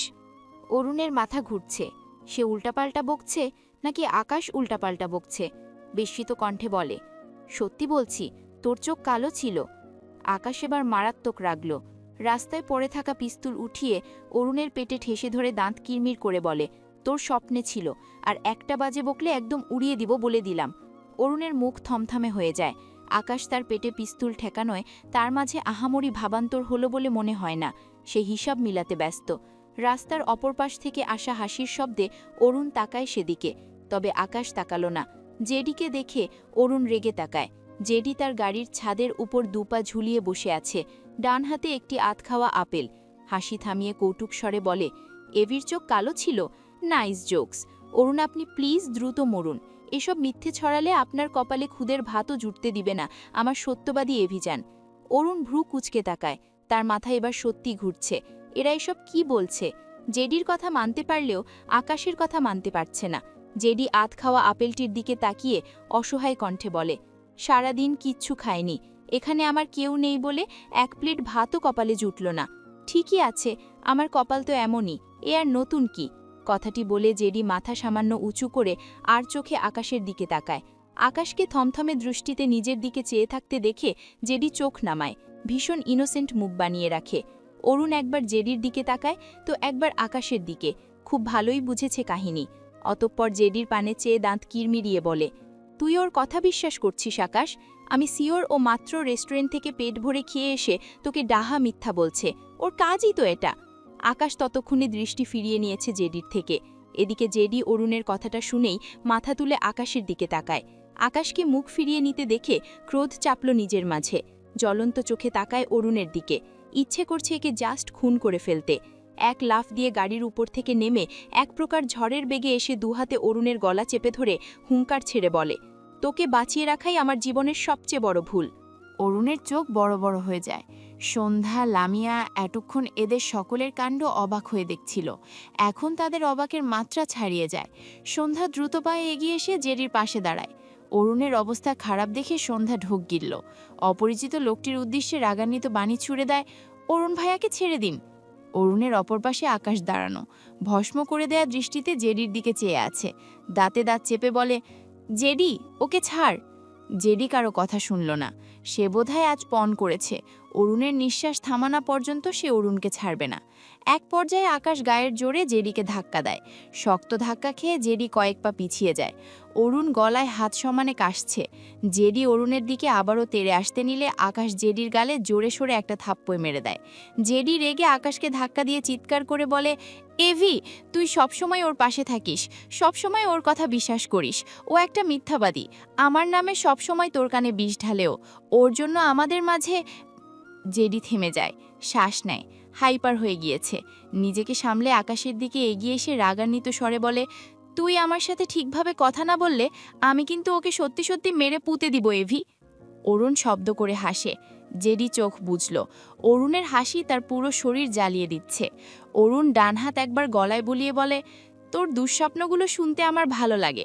সময় করে আসিস একদিন, লিস্ট ধরে শুনব। আফটার অল, তোর তো শোনার মানুষ নেই। জেডি আবারও অরুণের দিকে তেড়ে যেতে নিলে আকাশ জেডির কলার ধরে রেগে বলে, আমার বন্ধুর থেকে দূরে থাকবি। এক কথা বারবার বলতে ভালো লাগে না আমার। জেডি অসহায় চোখে তাকায়, ঢোক গিলে বলে, আমিও তো তোর বন্ধু এভি, ছিলি, এখন নেই। আকাশের কাট জবাব, নো। কথাটা বলে আকাশ উল্টো ঘুরে জায়গাটি প্রস্থান করার উদ্দেশ্যে এগোয়। জেডির করুণ কণ্ঠস্বর, তোর প্রায়োরিটি লিস্টের শীর্ষে সবসময় আমি ছিলাম এভি, তুই সব ভুলে গিয়েছিস। আকাশ উত্তর করল না। জেডি মলিন মুখে চেয়ে বলে, আমি সত্যিই খাইনি এভি। আকাশ শক্ত করে বলে, এত না খেয়ে থাকিস তো মরে যাস না কেন? এখনও বেঁচে থাকার মানে কি? বন্ধুর এত তাচ্ছিল্যপূর্ণ বাক্যে জেডির বুকে চিনচিন ব্যথা হলো। মাথা নিচু করে দীর্ঘশ্বাস ফেলল। সন্ধ্যা, লামিয়া এবারেও নীরব দর্শক হয়ে এদের কাণ্ড দেখছিল। সব মাথার ওপর দিয়ে গিয়েছে। আকাশকে চলে যেতে দেখে সন্ধ্যা দ্রুত পায়ে এগিয়ে গিয়ে পিছন থেকে আকাশের হাত টেনে ধরে। আকাশের পা থেমে যায়। ঘাড় বাঁকিয়ে তাকায় তার ধরে রাখা হাতের দিকে। সন্ধ্যা আকাশের হাত ছেড়ে আকাশের সম্মুখ বরাবর এসে দাঁড়ায়। সূক্ষ্ম চোখ বুলায় আকাশের পুরো মুখে, শুধু চোখের মনি সোনালি, আর দাড়িগুলো চাপ দাড়ির তুলনায় সামান্য বড়, এইটুকুই পার্থক্য। এছাড়া আর কোনো পার্থক্য নেই আগের আকাশ আর এই আকাশের মাঝে। সন্ধ্যার চোখ জোড়া ভরে ওঠে। এতক্ষণের ঘটে যাওয়া সব ঘটনা তার মস্তিষ্ক থেকে বেরিয়ে গিয়েছে। মেয়েটা ভাঙা গলায় বলে, আপনি সত্যিই আকাশ? আকাশ ভ্রু কুঁচকে তাকায়, চোখে মুখে বিরক্তি। সন্ধ্যা আবারও বলে, এতদিন কোথায় ছিলেন আপনি? আমার কণ্ঠ শুনতে চেয়েছিলেন যে। আমি আপনার জন্য অপেক্ষা করছিলাম, কিন্তু আর এলেন না। আমি মিথ্যে মিথ্যেও অপেক্ষা করেছি। আমার এখনো বিশ্বাসই হচ্ছে না আমার মিথ্যে অপেক্ষার পর আপনি সত্যি সত্যি চলে আসবেন। আচ্ছা, আপনি এতদিন কোথায় ছিলেন, আর আপনার চোখ এরকম হয়ে গেল কিভাবে? কথাগুলো বলতে বলতে সন্ধ্যার দু চোখের পাতা বেয়ে অশ্রু গড়ায়। মলিন মুখে চেয়ে আকাশের উত্তরের অপেক্ষা করে। আকাশকে নির্লিপ্ত দেখে সন্ধ্যা ভাঙা গলায় বলে, আপনি কি আমার উপর রাগ করেছেন? বিশ্বাস করুন, আমি আপনাকে চিনতে পারিনি, তাই রেগে গিয়ে থাপ্পড় মেরেছি। আপনি আমার উপর রাগ করে থাকবেন না। অরুণ, লামিয়া আকাশের রিয়াকশন দেখার অপেক্ষা করছে। জেডি সন্ধ্যার দিকে ভ্রু কুঁচকে চেয়ে আছে, মনে হচ্ছে আজব কিছু তার চোখের সামনে ঘটছে। এদিকে আকাশ সন্ধ্যার কথাগুলো শুনে চরম বিরক্তিতে ঘাড় এপাশ ওপাশ করে। তাকে দেখে মনে হচ্ছে তার সামনে কেউ ঘণ্টার পর ঘণ্টা ভাষণ দিচ্ছে, আর সে তাতে ভীষণ রকম বিরক্ত। সন্ধ্যা আকাশকে এখনও নির্লিপ্ত দেখে দু হাতে আকাশের হাত ধরে কিছু বলতে চায়। আকাশ সেই সুযোগ দিল না। সন্ধ্যা হাত ধরায় মনে হলো তার গায়ে ফোসকা পড়েছে। রেগেমেগে আকাশ তার হাত ঝাড়া মেরে ছাড়িয়ে নিয়ে সন্ধ্যার বাম গালে কষিয়ে একটা থাপ্পড় মেরে দেয়। সন্ধ্যা পড়তে পড়তে বেঁচে যায়। অরুণ, লামিয়া হতভম্ব হয়ে যায়। সন্ধ্যার ডান হাত তার বাম গালে রেখে ফুপিয়ে ওঠে। ছলছল দৃষ্টিতে তাকায় আকাশের দিকে। ভাঙা গলায় বলে, আপনি আমাকে এভাবে থাপ্পড় মারতে পারলেন আকাশ? আকাশ আর সহ্য করতে পারল না, জাস্ট নিতে পারছে না। সন্ধ্যার দিকে তেড়ে গিয়ে ডান হাতে সন্ধ্যার গলা চেপে ধরে হিসিয়ে বলে, শুধু থাপ্পড় নয়, এবার তোকে মেরেই ফেলবো। চেনা নেই জানা নেই, আমার সাথে জড়াতে আসার সাহস হয় কি করে?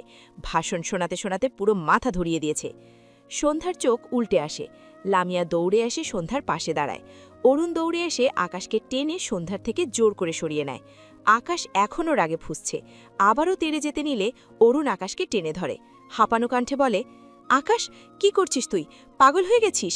ও সন্ধ্যা, তুই বারবার ওকে এভাবে আঘাত করছিস কেন? আকাশের দৃষ্টি কঠোর, চেঁচিয়ে বলে, এমের কি প্রবলেম? আসার পর থেকে ভুলভাল বলছে, লিমিস ক্রস করছে পুরো। অরুণ অবাকের উপর অবাক হয়, বাকরুদ্ধ হয়ে যায়। কি বলা উচিত তার? ওদিকে সন্ধ্যা লামিয়াকে আঁকড়ে ধরে সমানে কাশছে। দুচোখ বেয়ে টুপটুপ করে পানি গড়িয়ে পড়ছে। জেডি তার গাড়ি থেকে একটি পানির বোতল এনে বোতলের মুখ খুলে সন্ধ্যার সামনে পানির বোতল ধরে ছোট করে বলে, পানি খাও, রিল্যাক্স লাগবে। সন্ধ্যার এক মুহূর্তের জন্য মনে হলো আকাশ তাকে পানি দিতে এসেছে। দ্রুত মাথা উঁচু করলে আকাশের জায়গায় অপরিচিত ছেলেকে দেখে সন্ধ্যার মুখ ফ্যাকাশে হয়ে যায়। লামিয়া জেডির হাত থেকে পানির বোতল নেয়ার জন্য হাত বাড়ায়। তখনই আকাশ হনহন করে এগিয়ে এসে জেডির কলার ধরে রাগান্বিত স্বরে বলে, তোর প্রবলেম কি? আমি যাদের লাইক করি না, তুই তাদের গুনে গুনে হেল্প করিস আমার সাথে শত্রুতা করতে? Why JD, why? আকাশের কাণ্ডে সকলে অবাক হয়। জেডি হেসে বলে, কারণ আমিও তোর অপছন্দের তালিকার মানুষ, তাই তোর অপছন্দের মানুষ আমার হেল্প ডিজার্ভ করে। যান। আকাশ নিভে যাওয়া দৃষ্টিতে তাকায়, শান্ত গলায় বলে, ওকে, মনে থাকে যেন। নেক্সট টাইম আমার সামনে আসলে একদম কুরবানি করে দিব। কথাটা বলে আকাশ জেডির কলার ছেড়ে জেডির পাশ কাটিয়ে সামনের দিকে এগিয়ে যায়। জেডি হেসে বলে, নাটক বা জেভি যান, কুরবানি করার কথা বলে অথচ পিস্তল তাক করার সাহস হয় না। আকাশ দুহাত মুষ্টিবদ্ধ করল, পায়ের গতি বাড়ালো। সন্ধ্যা লামিয়ার হাত ছেড়ে আকাশের পিছু পিছু যায়। লামিয়া সন্ধ্যাকে আটকাতে চাইলেও পারল না। সন্ধ্যা মানল না। অরুণ সন্ধ্যার পিছু পিছু যায় আর বলে, সন্ধ্যা দাঁড়াও, আমি আকাশের সাথে কথা বলে ক্লিয়ার হয়ে তোমাকে বলবো। সন্ধ্যা। সন্ধ্যা শুনল না। মেয়েটা বড় বড় পায়ে আকাশের পিছু হাঁটে। ভাঙা স্বরে বলে, আকাশ থামুন বলছি। আপনি আমাকে বারবার আঘাত কেন করছেন বলুন? আকাশ দাঁড়ান, আকাশ। আকাশের ইচ্ছে করলে মেয়েটাকে আজ সত্যিই মেরে ফেলতে, কিন্তু মেয়েটা কিভাবে যেন তাকায়, সে মেয়েটির চোখে চোখ রাখতে পারে না। কেমন অস্থির লাগে। কিন্তু মেয়েটির মুখে নিজের নাম হজম হচ্ছে না তার। বাচ্চা একটা মেয়ে তার নাম ধরে ডাকছে, এসব সে হজম করবে? ভাবলেই রাগে শরীর রিরি করছে। সন্ধ্যার কণ্ঠ ভেসে আসে, আকাশ জবাব দিয়ে যান, আকাশ। রাগে আকাশের মাথা দপদপ করছে। কখন থেকে এই বাচ্চা মেয়ে তার নাম ধরে ডাকছে? আর সহ্য করতে পারল না। দ্রুত উল্টো ঘুরে সন্ধ্যার দিকে রেগে টাকায় পিস্তল বের করতে নেয়। তার আগে সন্ধ্যা কিছু একটার সাথে বেঁধে হুমড়ি খেয়ে পড়ে পিচ ঢালা রাস্তার ওপর। ব্যথা পেয়ে মৃদু আর্তনাদ করে ওঠে। আকাশ বিস্ময় দৃষ্টিতে তাকায়, পিস্তল আর বের করল না। দ্রুত দুপা এগুই সন্ধ্যার দিকে। সন্ধ্যা ভেজা চোখে তাকায় আকাশের দিকে। সন্ধ্যার দৃষ্টিতে দৃষ্টি মিললে আকাশের পা থেমে যায়। ঢোক গিলল ছেলেটা। সন্ধ্যা পেটে ভীষণ ব্যথা পেয়েছে। লামিয়া দৌড়ে এসে সন্ধ্যার পাশে বসে সন্ধ্যাকে তুলতে চায়। অরুণ অপর পাশে বসে সন্ধ্যাকে উঠতে সাহায্য করে। অবাক হয় আকাশকে নির্লিপ্ত দেখে। আকাশ তাকে বাড়িতে থাকতে দিত না সন্ধ্যা বাড়ি থাকত বলে, আর আজ সে সন্ধ্যাকে ধরল, অথচ আকাশ নির্লিপ্ত। অরুণের অবাক হওয়ার মাত্রা সর্বোচ্চ চূড়ায় পৌঁছেছে এবার। সন্ধ্যা রাস্তায় হাঁটু ভাঁজ করে বসে থাকলো আকাশ তার কাছে আসবে সে আশায়, অথচ সন্ধ্যার ভাবনায় এক বালতি জল ঢেলে আকাশ সন্ধ্যার দিকে তাকিয়েই উল্টো দিকে যায়। সন্ধ্যা বিস্ময় দৃষ্টিতে তাকায়। আকাশ কয়েক পা উল্টে দিকে গিয়ে হঠাৎ উল্টো ঘুরে বড় বড় পা ফেলে আগায়। সন্ধ্যা ফুপিয়ে ওঠে, দুর্বল কণ্ঠে ডাকে, আকাশ। আকাশের গতি বেশ জোরে হাঁটার ফলে পরনের ওভারকোট অনেকটা পিছন দিকে উড়ে ওঠে। আকাশ আরও কয়েক পা এগিয়ে গিয়ে তার গাড়ির সামনে দাঁড়ায়। বাহাত গাড়ির দরজায় রেখে ডান দিকে ঘাড় ফিরিয়ে একবার তাকালো সন্ধ্যার দিকে। সন্ধ্যা এদিক ফিরে নিঃশব্দে চোখের জল ফেলছে। আকাশ সাথে সাথে চোখ সরিয়ে নিয়ে গাড়িতে উঠে বসে। ড্রাইভারের উদ্দেশ্যে বলে, গাড়ি স্টার্ট দাও ফার্স্ট। ছেলেটি গাড়ি স্টার্ট দেয়। ধীরে ধীরে গাড়ি চলতে শুরু করে। সন্ধ্যা আকাশের গাড়ি চলতে দেখে দ্রুত উঠে দাঁড়ায়। পেট ব্যথায় পেট ছিঁড়ে যাবে মনে হচ্ছে, কিন্তু সে থামল না। তার মনে হলো আকাশ এবার চলে গেলে আবারও হারিয়ে যাবে। সে আর দেখতে পারবে না আকাশকে। সে না হয় আকাশের এসব চড়থাপ্পড়ই খাবে, তবুও আকাশ তার সামনে থাকুক। তীব্র পেট ব্যথা গায়ে না মেখে সন্ধ্যা গাড়ির পিছু পিছু যায়। এক পর্যায়ে দৌড়ায়, চিৎকার করে ডাকে, আকাশ। ফোপায় আর বলে, যাবেন না আকাশ, থেকে যান। অরুণ লামিয়া বিস্ময় চোখে তাকায় সন্ধ্যার দিকে। লামিয়া সন্ধ্যার পিছু পিছু দৌড়ে বলে, সন্ধ্যা দাঁড়া, এই দাঁড়া, ব্যথা পাবি। সন্ধ্যা শুনলই না। ওই তো, ওই গাড়ি করেই তার আকাশ চলে যাচ্ছে। সে কি করে থাকবে? অরুণের চোখ জোড়া ঝাপসা হয়ে এসেছে। কি হচ্ছে এসব? তার নিজেরই তো দমবন্ধ লাগছে, তাহলে সন্ধ্যার কেমন লাগছে? আকাশের ড্রাইভার গাড়ির পিছু পিছু এক মেয়েকে এভাবে দৌড়াতে দেখে আকাশের উদ্দেশ্যে বলে, স্যার, একটি মেয়ে আপনাকে ডাকছে, গাড়ি সাইড করব কি? আকাশের দৃষ্টি সামনে আয়নায়, যেখানে স্পষ্ট দেখা যাচ্ছে সন্ধ্যা দৌড়াচ্ছে। আকাশের অস্থিরতা বাড়ে, হাঁসফাঁস করে, তীব্র মাথা ব্যথায় মাথা ফেটে যাওয়ার উপক্রম হয়েছে। আকাশ এপাশ ওপাশ করে, দুহাতে মাথার চুল টেনে চিৎকার করে বলে, গাড়ি স্পিড বাড়া বেয়াদব, নয়তো তোকে গাড়ির নিচে পিষে ফেলব। ড্রাইভার কেঁপে ওঠে। আকাশের কথা অনুযায়ী গাড়ি স্পিড বাড়ালো। কিছু সময় পর গাড়িটি সন্ধ্যার নাগালের বাইরে চলে আসে। আকাশ বোধহয় একটু শান্ত হয়, সিটে মাথা ঠেকিয়ে চোখ বুজে নেয়। মাথা ব্যথার তীব্রতা সময়ের সাথে সাথে বাড়ছে। আকাশের গাড়ি মিলিয়ে যেতে দেখে সন্ধ্যা রাস্তার মাঝে হাঁটু মুড়ে বসে পড়ে। দুহাতে মাথা চেপে ধরে হাউ মাউ করে কেঁদে ওঠে। আবারও তার আকাশ তাকে রেখে চলে গেল। সে এখন কোথায় খুঁজবে তার আকাশকে? সৌম্য অনেকক্ষণ থেকে সন্ধ্যাকে খুঁজছিল। কলেজের আশেপাশে খোঁজা শেষ করে এই দিকটায় এসেছে। চিন্তায় মাথা ফেটে যাচ্ছে। এমনিতেই তার বনুর অবস্থা ভালো না, এর মধ্যে একটু 19-20 হতে না হতেই চিন্তায় মাথা ফেটে যায়। রাস্তার পাশে লামিয়ার স্কুটি দেখে বুঝল এরা এদিকেই এসেছে। ভেবে একটু স্বস্তি পেল। দ্রুত পায়ে এগিয়ে গেল সামনের দিকে। সামনে তাকালে মনে হলে রাস্তার মাঝে স্কুল ড্রেস পরা কেউ বসে আছে। পিছনে আরেকজন মেয়ে, সাথে আরেকটি ছেলে। সৌম্য আরেকটু সামনে এগোলে সকলকে চিনতে তার একটু অসুবিধা হয় না। সৌম্য বড় বড় পায়ে এগিয়ে যায়। সন্ধ্যার কান্নার আওয়াজ পেয়ে এক প্রকার দৌড়ে গিয়ে সন্ধ্যার সামনে রাস্তায় হাঁটু মুড়ে বসে। বিচলিত কণ্ঠে বলে, কি হয়েছে বনু, এভাবে কাঁদছিস কেন? ভাইকে দেখে সন্ধ্যার কান্নার গতি বাড়ল। ভাইয়ের বুকে মাথা ঠেকিয়ে বিড়বিড় করে, আকাশ আবার চলে গেল, আবার গেল, উনি আর আসবেন না সৌম্য ভাইয়া? বনুর কথায় ভাঙা ভাঙা হলে সে সব বুঝল, কিন্তু বলার মতো কিছু পেল না। আবার কি হয়েছে কে জানে। সে দীর্ঘশ্বাস ফেলে, মাথা উঁচু করে লামিয়া আর অরুণের দিকে তাকায়। দুজনের এরকম থমথমে চেহারা দেখে সৌম্য অবাক হয়। জিজ্ঞেস করে, কি হয়েছে অরুণ ভাইয়া? অরুণ তার লালিত চোখ জোড়া একবার সৌম্যের পানে ফেলে, তবে কিছু বলে না। সাথে সাথে উল্টো দিকে পথ ধরে, বড় বড় পায়ে এগিয়ে যায়। চোখে মুখে রাগ। উদ্দেশ্য জেডি। সে যা আন্দাজ করছে এরকম কিছু হলে সন্ধ্যার সাথে খুব খারাপ হবে। সৌম্য দেখে ভীষণ অবাক হয়। বড় কোনো কিছু কি হয়েছে? সন্ধ্যার কান্নার বেগ বাড়ে। সৌম্য সন্ধ্যার মুখ তুলে সন্ধ্যার দিকে তাকালে অবাক হয়। উজ্জ্বল শ্যামা গালের গালে দুটো থাপ্পড়ের দাগ স্পষ্ট ভেসে উঠেছে। সৌম্য বিস্মিত কণ্ঠে বলে, দেখি কে মেরেছে বনু? সন্ধ্যা কাঁদতে কাঁদতে বলে, আকাশ আমায় চেনে না ভাইয়া, উনাকে একটু বলো না আমায় যেন চেনে। আমার নিঃশ্বাস নিতে কষ্ট হচ্ছে, উনাকে এনে দাও আমার কাছে। সৌম্য অবাক হলো, আকাশ ভাইয়া কোথা থেকে আসছে? সন্ধ্যার কথার আগা মাথা কিছুই বুঝল না, কিন্তু তার বনু যে ভীষণ কষ্ট পাচ্ছে এটুকু বুঝল। সৌম্যের বুকে চিনচিনে ব্যথা হয়। তার বনুর জীবনের শেষ কোথায়? সন্ধ্যামালতী? হঠাৎ চেঁচানোর শব্দে ড্রাইভার ভয় পেয়ে গাড়ি ব্রেক কষে। আকাশ চোখ মেলে তাকায়। ড্রাইভার ঢোক গিলে ভীতি কণ্ঠে বলে, কি হয়েছে স্যার? আকাশ নিজেই বুঝতে পারছে না। সে তো চোখ বুজেছিল, ভীষণ মাথা ব্যথা করছিল। হঠাৎ কি হলো কে জানে, নামটি মুখ দিয়ে বেরিয়ে এলো। আকাশ ড্রাইভারের দিকে চেয়ে থমথমে কণ্ঠে বলে, সন্ধ্যামালতী কি? ছেলেটি মিনমিন করে বলে, শুনেছি এটা একটা ফুলের নাম। আকাশ ছোট করে বলে, ওহ, দেখতে কেমন? ছেলেটি দ্রুত তার ফোন থেকে গুগলে সার্চ করে সন্ধ্যামালতী ফুল বের করে আকাশের দিকে ফোন বাড়িয়ে দেয়। আকাশটি ফোনটি তার হাতে নিয়ে ফুলটির দিকে তাকালো। আগে কখনো দেখেছে বলে মনে পড়ল না। বেশ অনেকক্ষণ ফুলটির দিকে চেয়ে হাঁসফাঁস করে।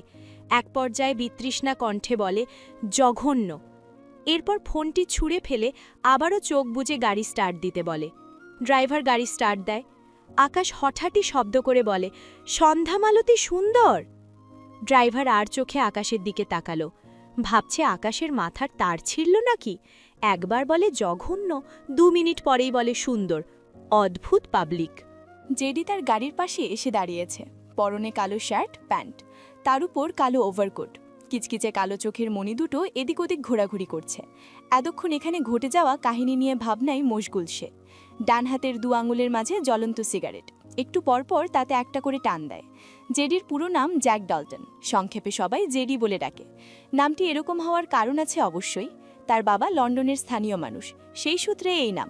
লন্ডন থেকে বাংলাদেশে আসা, আকাশের সাথে পরিচিত হওয়া, আবার হারিয়ে যাওয়া, আবারও ফিরে আসা, সবকিছুর পেছনে একটি গল্প আছে। জেডির হাইট 6 ফুট, আকাশের হাইটও সেম। জেডির মাথার কালো চুলগুলো খুব সুন্দরভাবে সেট করা, 2 গাল ভর্তি চাপদাড়ি, গায়ের রং উজ্জ্বল ফর্সা, সেম আকাশের গায়ের রঙের মতোই। আকাশ আর জেডির মাঝে আহামরি কোনো পার্থক্য নেই, শুধু চোখের মণি ব্যতীত। আকাশের চোখের মণি সোনালি আর জেডির কালো, এটুকুই। তাছাড়া দুজন পাশাপাশি দাঁড়ালে অনেকটা আপন ভাইয়ের মতো লাগে দুজনকে। ভার্সিটিতে অবশ্য তাদের দুজনের খুব নামডাক ছিল।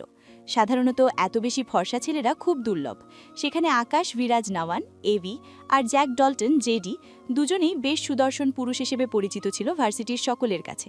অনেকে তো তাদের আপন ভাই বলেই চিনত। কথাগুলো ভেবে জেডি একটু হাসল, কিন্তু হঠাৎ সবকিছু কেমন যেন হয়ে গেল, যাকে বলে একেবারেই এলোমেলো। জেডির হাসি মিলিয়ে যায়। কোথা থেকে অরুণ এসে 2 হাতে জেডির শার্টের কলার ধরে রেগে বলে, জেডি, আকাশ এরকম করছে কেন? সত্যি বলবি, নয়তো খুব খারাপ হবে বলে দিলাম। জেডির হাত থেকে সিগারেট পড়ে যায়। বিরক্ত হলো ছেলেটা। 2 হাতে অরুণের হাত তার কোটের কলার থেকে ঝাড়া মেরে সরিয়ে দেয়। বিরক্তি কণ্ঠে বলে, এবিকে গিয়ে জিজ্ঞেস কর আমার কাছে কি, ও সন্ধ্যাকে চিনছে না কেন?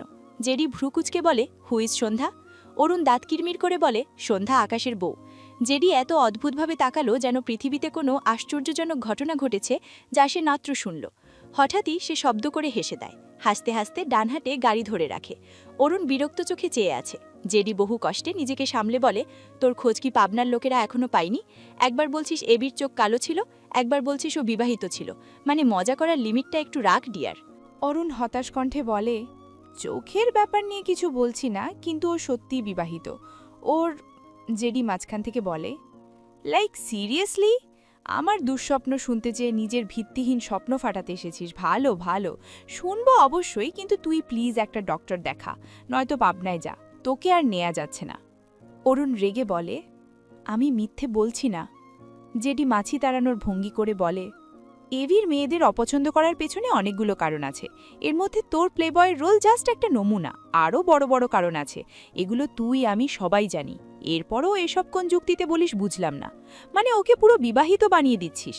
একসাথে এত গার্লফ্রেন্ডের ছ্যাঁকা খেয়ে গাঁজা খাওয়া শুরু করলে এরকমই হয়। অরুণ রেগে বলে, সবাইকে নিজের মতো ভাবা বন্ধ কর জেডি। আমি শিওর তুই আকাশকে আবারও বেপথে নিয়ে গিয়েছিস। এরকম হলে আন্টি তোকে ছাড়বে না। জেডি হেসে বলে, আমার পথ অলওয়েজ সুপথ ডিয়ার। তোদের মতো বালপাকনামি করা পাবলিক এসব বুঝবি না। তাছাড়া ভদ্রমহিলার ওপর আমার রুচি নষ্ট হয়ে গেছে। অবশ্য তোর ওপরও নেই, বুঝলি? বিশ্বাসঘাতক বলে কথা। অরুণ রেগে কিছু বলতে নেয়, তখনই পাশ থেকে সৌম্য উদ্বিগ্ন কণ্ঠা ডাকে, অরুণ ভাইয়া। অরুণ বাঁদিকে ফিরে তাকায়। সৌম্যর কোলে সন্ধ্যাকে দেখে ছেলেটা বিচলিত হয়। এগিয়ে গিয়ে জিজ্ঞেস করে, সন্ধ্যার কি হয়েছে সৌম্য? সৌম্য চোখ বুজে শ্বাস নেয় কয়েকবার। লামিয়া বলেছে সন্ধ্যা উপুর হয়ে পড়ে গিয়েছে। তাছাড়া সন্ধ্যা পেট ব্যথায় ভীষণ কাতরাচ্ছে। সৌম্যর নিজেকে ভীষণ অসহায় লাগছে। বুক কাঁপছে তার বোনর বাচ্চার কোনো ক্ষতি হলো কিনা এই ভেবে। সন্ধ্যা তার ভাইয়ের বুকে মুখ ঠেকিয়ে নিঃশব্দে চোখে পানি ফেলছে। একে তো আকাশের পরিবর্তিত রূপ, সাথে তীব্র পেট ব্যথায় মেয়েটার জান যায় যায় অবস্থা। ডান হাতে সৌম্যর পিঠের দিকে শার্ট খামচে ধরে। ব্যথা প্রশমনের উপায়। অরুণ সৌম্যর কাঁধে হাত রেখে অরুণকে ঝাঁকিয়ে ডাকে, সৌম্য। সৌম্য চোখ মেলে তাকায়। দুর্বল কণ্ঠে বলে, আপনার গাড়িটা কোথায় ভাইয়া? বনুকে হসপিটাল নিব। অরুণ জবাব দেয়, আমি বাইক নিয়ে বেরিয়েছি, গাড়ি তো আমার সাথে নেই। আচ্ছা দাঁড়াও। এরপর অরুণ জেডির দিকে তাকায়। জেডির দৃষ্টি সৌম্যর দিকে। অরুণ জেডির উদ্দেশ্যে বলে, লিফট দিবি? জেডি কিছু বলছে না। সৌম্যর দৃষ্টি জেডির উপর পড়ে। জেডিকে দেখে সৌম্য ভ্রু কুঁচকে নেয়।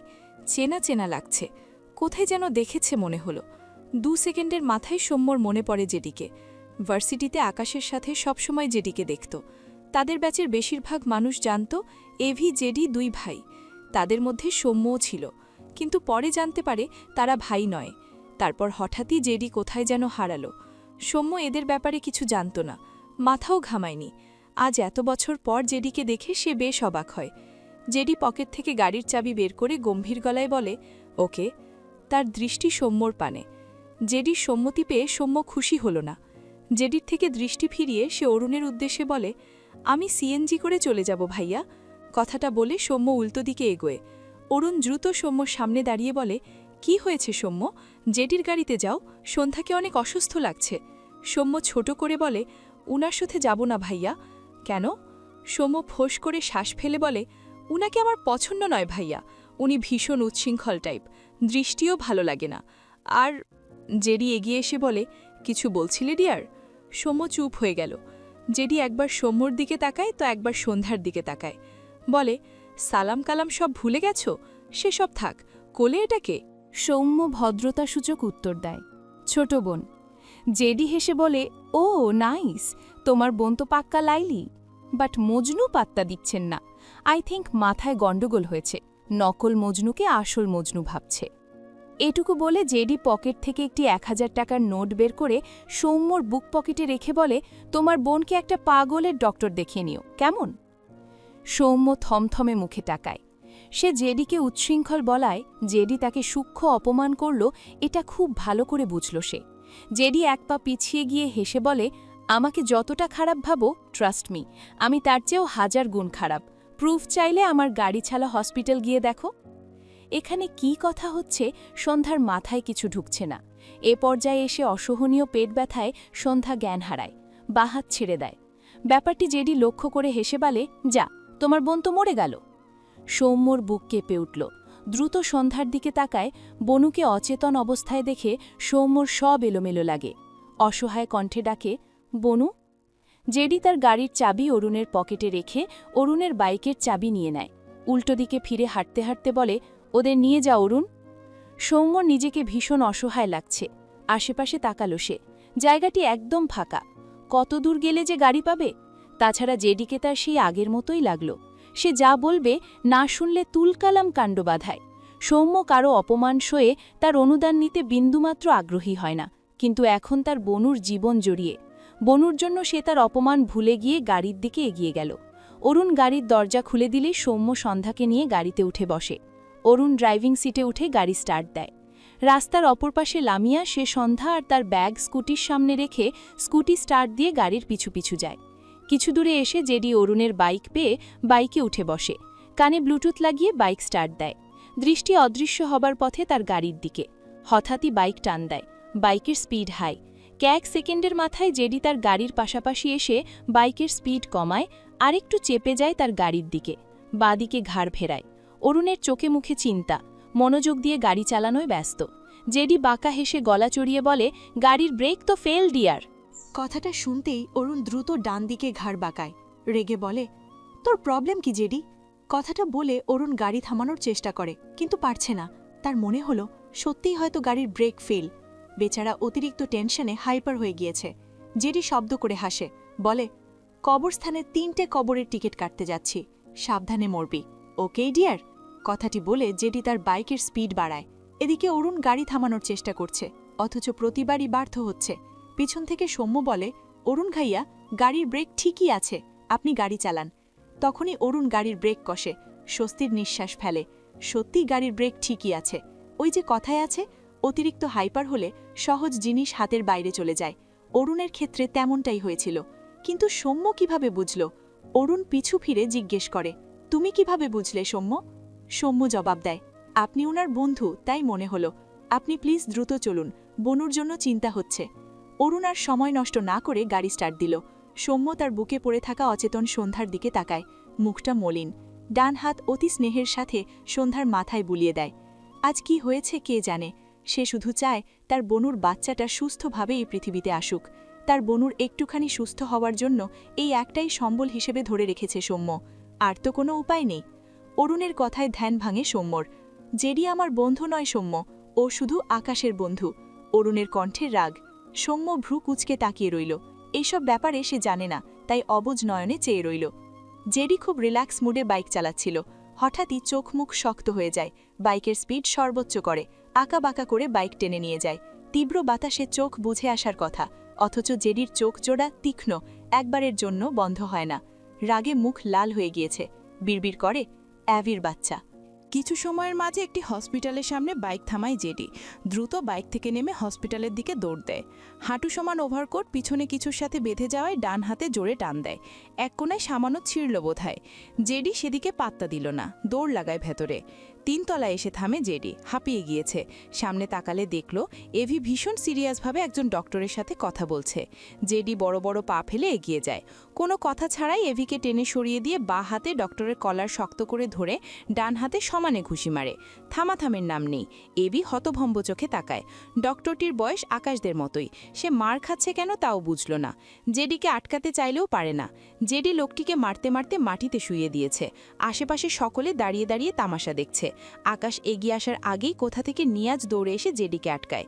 চেঁচিয়ে বলে, আরে কে আপনি? আমার বন্ধুকে এভাবে মারছেন কেন? জেডি রেগে নিয়াজকে ধাক্কা দিয়ে আবারও মারতে উদ্যত হয়। নিয়াজ এগিয়ে এসে জেডির হাত শক্ত করে ধরে। জেডি মুখ তুলে যায়। চেঁচিয়ে বলে, এই ছেলে এত সাহস কোথায় পেয়েছে যে ও এভির চোখে লেন্স লাগিয়ে দিতে চায়? নিয়াজ বিস্মিত দৃষ্টিতে চেয়ে আছে। অবাক স্বরে বলে, জেডি, তুমি হঠাৎ কোথা থেকে এলে? আর আমার বন্ধুকে এভাবে মারছো কেন? জেডি রেগে নিয়াজের মুখে একটা ঘুষি মেরে দেয়। সাথে বলে, তোমাকেও মারা উচিত। 2 বন্ধু যুক্তি করে এভির পিছনে পড়ো, তাই না? নিয়াজ হতগম্ব হয়ে যায়। জেডির কথার আগামাথা কিছুই বুঝল না। এদিকে আকাশ জেডিকে টেনে তুলে ধাক্কা দিয়ে বলে, তোকে আমার সামনে আসতে নিষেধ করেছি না? তুই আবার আমার সামনে এসেছিস? কি প্রবলেম তোর? আমাকে শান্তি দিচ্ছিস না কেন? জেডি হতাশ কণ্ঠে বলে, প্রবলেম তো আমারই এভি জান। তোর চোখ গেলে পরে আমার বউ ভেস্তে যাবে, কারণ আমি বউ রেখে অন্ধ এভিকে প্রক্সি দিতে আসব। একটু বোঝো। এভি কটমট দৃষ্টিতে তাকায় জেডির দিকে। জেডি চোখ ছোট ছোট করে তাকায়। এভি দাঁত কিরমির করে বলে, আমি যখন বলেছি আমি লেন্স পরব মানে পরব। জেডি হেসে বলে, পারবি না জান। অ্যাভি রেগে আবারও কিছু বলতে নেয়, তখনই নিয়াজ অ্যাভিকে ঘুরিয়ে তার দিকে ফেরায়। দৃষ্টিতে বিস্ময়, ঢোক কিউছে বারবার। এটা কিভাবে সম্ভব? গত 4 মাস যাকে মৃত ভেবে এসেছে, সে এখন জলজান্ত তাদের সামনে দাঁড়িয়ে আছে। ডান হাত তুলে অ্যাভির গালে রেখে থেমে থেমে বলে, আকাশ, তুমি বেঁচে আছো? আকাশ ভ্রু কুচকে তকায়। নিয়াজ আকাশকে জড়িয়ে ধরে। তার তো বিশ্বাসই হচ্ছে না এটা আকাশ। এদিকে নিয়াজের কাণ্ডে আকাশ অবাক হয়। মনে হচ্ছে নিয়াজ পুরনো প্রেমিক খুঁজে পেয়েছে। তাকে কোন দিক দিয়ে নিয়াজের প্রেমিকা লাগছে? আকাশ নিয়াজকে ধাক্কা মেরে সরিয়ে দেয় নিজের থেকে। রেগে বলে, কি প্ল্যান করছো তুমি? তোমার ভালো মানুষের আড়ালে আসল তুমিকে আমি খুব ভালো করেই চিনি। নিয়াজ অবাক হয়ে বলে, মানে কি বলছো? তাছাড়া তুমি এতদিন কোথায় ছিলে?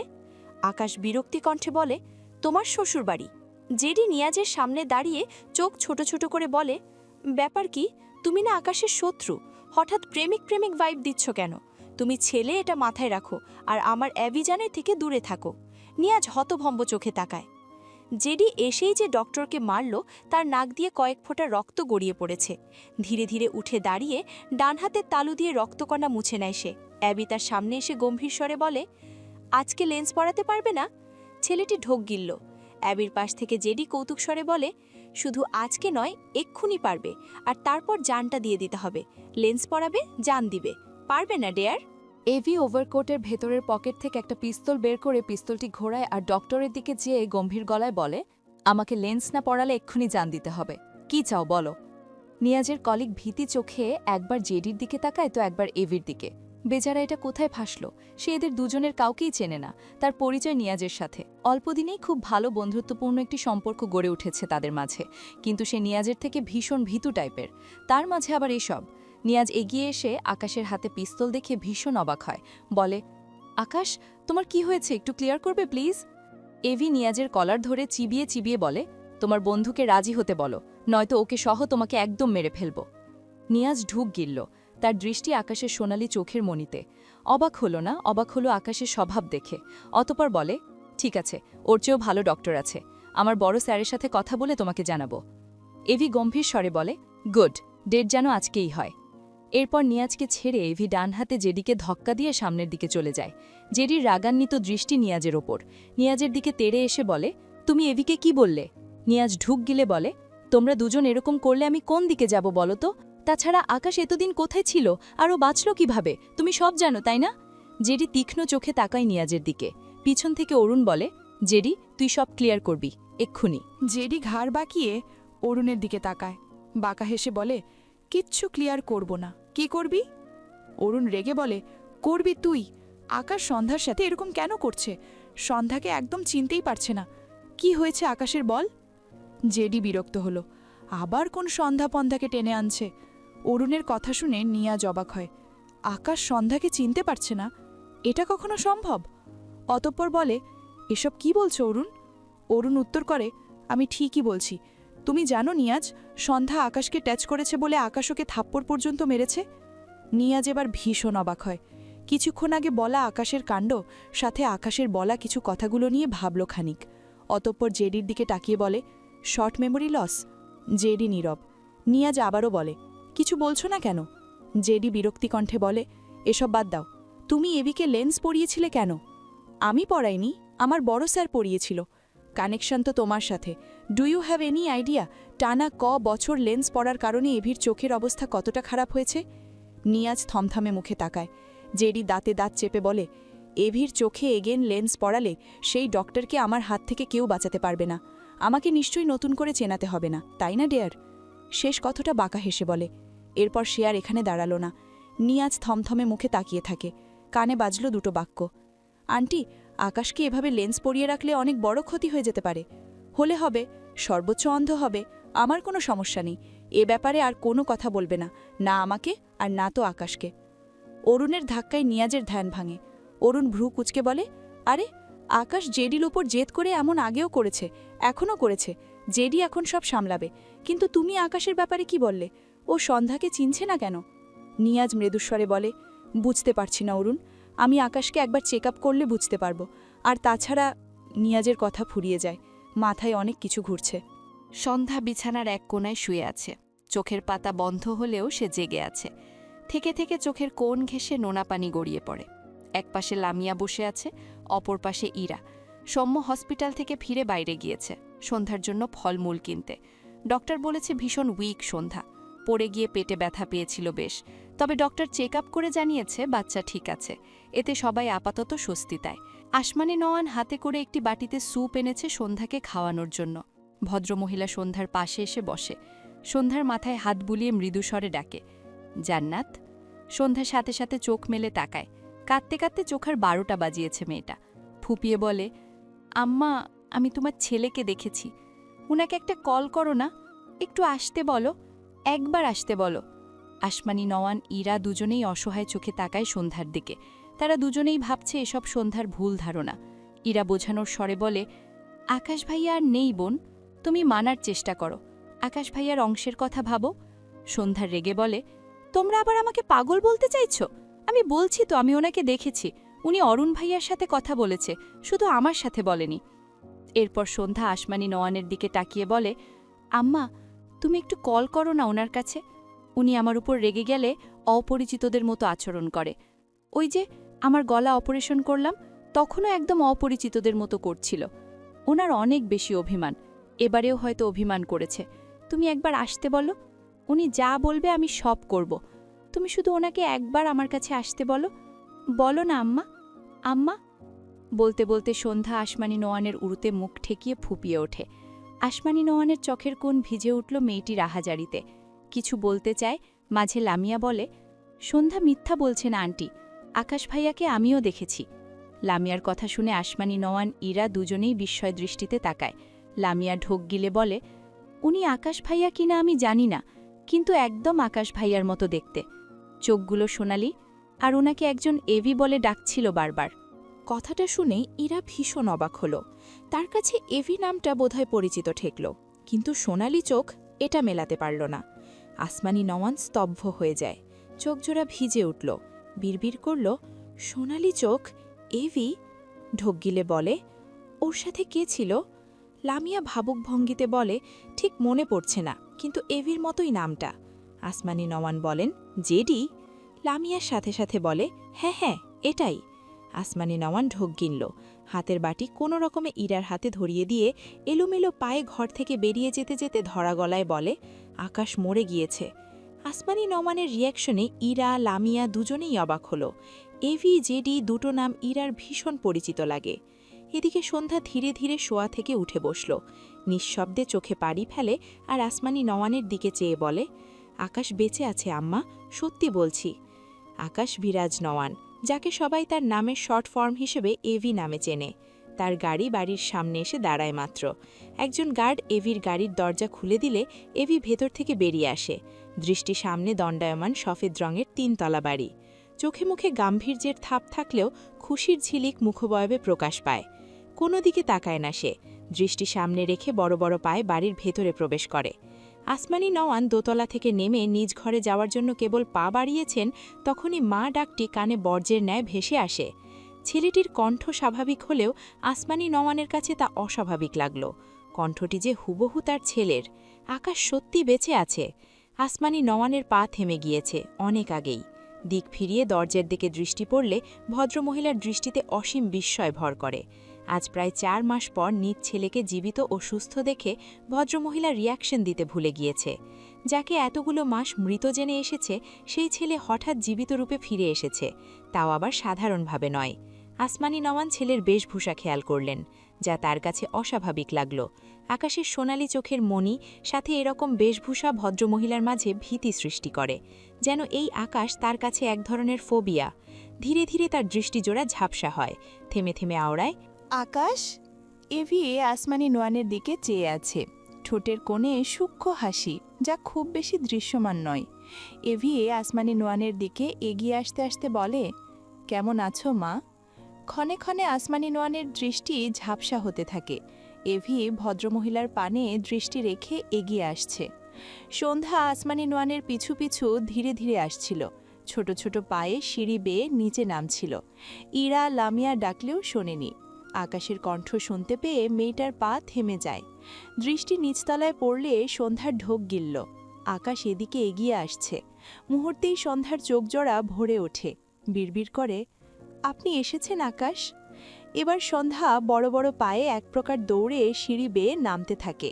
শরীরটা ভীষণ দুর্বল, হাঁপিয়ে যায়, তবে সে নিজের শরীরের প্রতি একটুখানিও দয়া দেখালো না, বরং ছুটল তার মন মানুষের দিকে।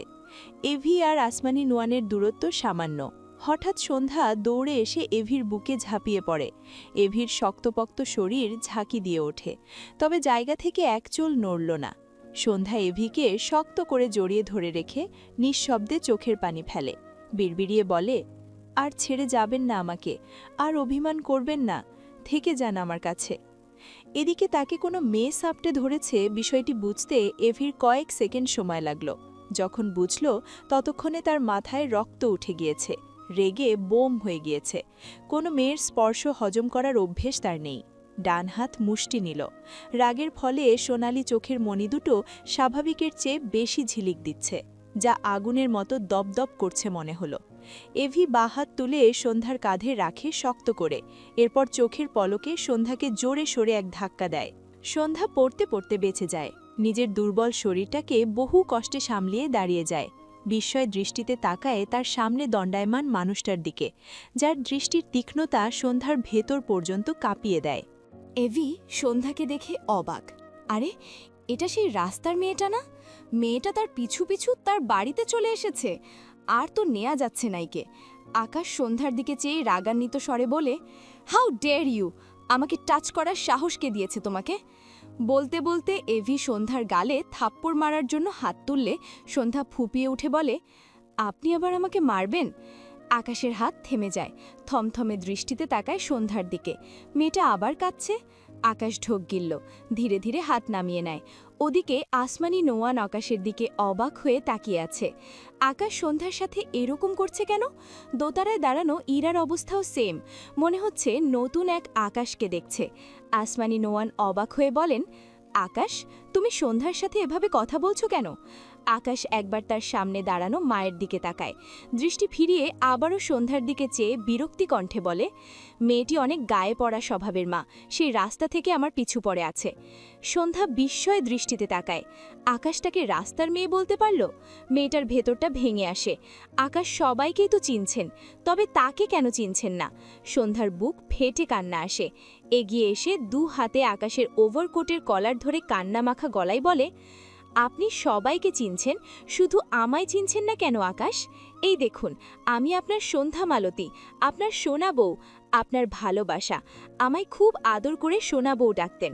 তবে আজ কেন অস্বীকার করছেন বলুন? আমায় এভাবে দূরে সরিয়ে দেবেন না। একবার আমার দিকে তাকিয়ে দেখুন, গত 4 মাসে আমি কত শুকিয়ে গিয়েছি। আমায় বকবেন না আপনি? আচ্ছা, আপনি কি কোনো কারণে আমার উপর অভিমান করেছেন? বেশ, আমি আপনার সব অভিমান ভাঙিয়ে দিব। দোহাই, আপনি শুধু আমায় অস্বীকার করবেন না অস্বীকার। আকাশ ঢোক গিলল, রাগান্বিত দৃষ্টি নরম হয়ে এসেছে। সন্ধ্যার কথাগুলো তার মাঝে কতটুকু প্রভাব ফেলেছে কে জানে। সন্ধ্যার দুহাত তার কলার থেকে সরিয়ে দেয়, কিছু একটা আন্দাজ করে মৃদুস্বরে বলে, সরি টু সে, আমি মেয়েদের লাইক করি না, সো বিয়ে করার প্রশ্নই ওঠে না। I think your sick, like kind of mad. Sandhya বিস্ময় দৃষ্টিতে তাকায়। এই দিন দেখার জন্য তার হায়াত ফুরায়নি। নির্বাক দুচোখ বেয়ে আবারও নোনা জল গড়িয়ে পড়ে। বিড়বিড় করে, আমায় ভালোবাসা দিয়ে হারিয়ে গেলেন, এই আমিকে ভুলে গিয়ে ফিরে এলেন। আমি আপনাকে মনে রেখে পাগলামি করছি বলে কত সহজে আমায় পাগল উপাধি দিয়ে দিলেন। আকাশ সন্ধ্যার বলা কথাগুলো শুনতে পেল না। সন্ধ্যার শরীর ভেঙে আসে, চোখের পাতা বুজে আর খোলে। এভাবে বেশ কয়েকবার করে এক পর্যায়ে পড়ে যেতে নেয়। আকাশ সন্ধ্যাকে পাস করে তার মায়ের দিকে যাচ্ছিলে। সন্ধ্যাকে পড়ে যেতে দেখে দ্রুত মেয়েটিকে আগলে নেয়। সন্ধ্যা বোধহয় পুরোপুরি জ্ঞান হারায়নি, বুঝল হয়তো আকাশ তাকে ধরে নিয়েছে। নিভু নিভু চোখে চেয়ে বিষাদমাখা হাসি হাসল, এরপর শরীর একেবারে ছেড়ে দেয়। আকাশ অদ্ভুত চোখে সন্ধ্যার দিকে তাকিয়ে আছে। সন্ধ্যার ওই হাসিটুকু আকাশের চোখে পড়েছে। ভীষণ অস্থির লাগছে ছেলেটার। বহু কষ্টে তখনকার সেই অসহনীয় দহন প্রশমন করেছিল, এখন আবারও যেন হাজির হচ্ছে। আকাশ ঢোক গিলল, ভাবল সন্ধ্যাকে ছেড়ে দিবে, মেয়েটা পড়ে যাক মরে যাক, তাহলে যদি সে একটুখানি শান্তি পায়। অতঃপর আকাশ সত্যি সত্যি সন্ধ্যাকে ছেড়ে দেয়। আসমানি নওয়ান এটা দেখে বিচলিত কণ্ঠে বলে, কি করছো? সন্ধ্যা তো ব্যথা পাবে, ওকে ধরো। আকাশের এবারেও কি হলো কে জানে, সাথে সাথে অচেতন পরন্ত সন্ধ্যাকে আবারও আগলে নেয়। সন্ধ্যার মাথা একদম তার বুকে এসে ঠেকেছে। আকাশের দৃষ্টি সন্ধ্যার মলিন মুখে নিবদ্ধ। ছেলেটার হৃৎস্পন্দনের গতি অস্বাভাবিক। আকাশ সন্ধ্যার মুখ থেকে একবারের জন্য দৃষ্টি সরায়নি। মাথায় প্রচণ্ড চাপ লাগছে, তার সাথে কি হচ্ছে সে বুঝতে পারছে না। কিছু একটা মনে পড়তেই আকাশের চোখ মুখ শক্ত হয়ে যায়। তার মতে মেয়েরা হয় ছেলে লোভী, একটু ভালোভাবে বলতে গেলে এভির ভাষায় মেয়েরা ছেলেদের টাকা লোভী। তার মধ্যে সন্ধ্যা তাকে দেখার পর থেকে গায়ের মধ্যে উঠে আসছে, এতে সে সন্ধ্যাকে আরও নিম্নমানের মেয়েদের কাতারে ফেলল। ইচ্ছে করল মেয়েটাকে জাস্ট ছুঁড়ে ফেলতে, কিন্তু সন্ধ্যার মুখের দিকে তাকালে সে কেমন শান্ত হয়ে যায়। মেয়েটির গায়ের রং শ্যামলা। আকাশ মনে করার চেষ্টা করল চাপা গায়ের রং তার পছন্দ কিনা, কিন্তু মনে করতে পারল না। সে তো কোনো মেয়েকেই পছন্দ করে না, তাহলে এই মেয়েটা দেখার পর থেকে তার এমন অস্থির লাগে কেন? আকাশ ঢোক গিলল, ধীরে ধীরে ডান হাত তুলে সন্ধ্যার গালে রাখে। ছেলেটির হাত কাঁপছে, কারণ জানে না। হৃৎস্পন্দনের অস্বাভাবিক গতিতে আকাশ হাঁসফাঁস করে। হয়তো সন্ধ্যার এভাবে জ্ঞান হারিয়ে ফেলা তার হাঁসফাঁস অনুভূতির কারণ, অথচ সে বুঝল না। সে কি করছে তাও জানে, মস্তিষ্ক যা করতে বলছে সেও তাই করছে। অতঃপর আকাশ সন্ধ্যার গালে আলতো থাপ্পড় মেরে বলে, এই মেয়ে, চোখ খোলো। সন্ধ্যা নির্বিকার, নিশ্চিত মনে আকাশের বুকে মাথা ঠেকিয়ে রেখেছে, মুখ জুড়ে বিষাদের ছোঁয়া। জেগে থাকলে হয়তো দুচোখ বেয়ে অনর্গল নোনা জল গড়িয়ে পড়ত, হয়তো দুঃখে, নয়তো আকাশের একটুখানি ছোঁয়া পেয়ে সুখে। আসমানি নয়নের দৃষ্টি আকাশের দিকে। ভদ্রমহিলা আকাশকে বুঝতে চাইছেন। কিছুক্ষণ আগে সন্ধ্যার সাথী বলা আকাশের কথাগুলোর অর্থ, আকাশের করা ব্যবহারের মানে খুঁজছেন। আকাশ সন্ধ্যাকে কোলে নিয়ে সোফায় শুইয়ে দেয়, লম্বা করে। এরপর সন্ধ্যার দিকে ঝুঁকতে গিয়ে থেমে যায়। খেয়ালে আসে সে কি করছে। নিজের কাজে নিজেই অবাক হয়। দ্রুত সোজা হয়ে দাঁড়িয়ে যায়, পিছিয়ে যায় দুপা। দৃষ্টি এখনও সন্ধ্যার পানে। দোতলা থেকে ইরা লামিয়া বড় বড় পায়ে নিচে নেমে সন্ধ্যার দুপাশে বসে সন্ধ্যাকে ডাকে। এদিকে আসমানি নয়নের বিস্ময় দৃষ্টি আকাশের উপর। আকাশ সন্ধ্যার দিকে তাকিয়ে ছটফট করছে। স্থির নেই সে। মাথা ব্যথার পরিমাণ তীব্র হারে বাড়ছে। মেয়েটি তার সামনে আসলেই এমন হয়। আকাশ টিকতে না পেরে দুহাতে মাথার চুল টেনে ধরে। এক পর্যায়ে আকাশ চিৎকার করে বলে, এই মেয়েকে আমার সামনে থেকে সরাও, এক্ষুনি সরাও, নয়তো ওকে খুন করে ফেলবো আমি। কথাটা বলতে বলতে টি টেবিলে জোরে সোরে এক লাথি বসায় আকাশ। টেবিলটি স্থায়ী হয় কয়েক হাত দূরত্বে। সকলে কেঁপে ওঠে আকাশের চিৎকারে। প্রচণ্ড অবাক হয়। লামিয়া যদিও রাস্তায় দেখেছে আকাশের ব্যবহার, তাই সে ততটা অবাক না হলেও ইরা আর আসমানি নমানের অবাকের মাত্রা ছাড়িয়ে যায়। আকাশ সন্ধ্যাকে সহ্য করতে পারছে না। এটা কিভাবে সম্ভব? ইরা বাকহারা হয়ে চেয়ে আছে।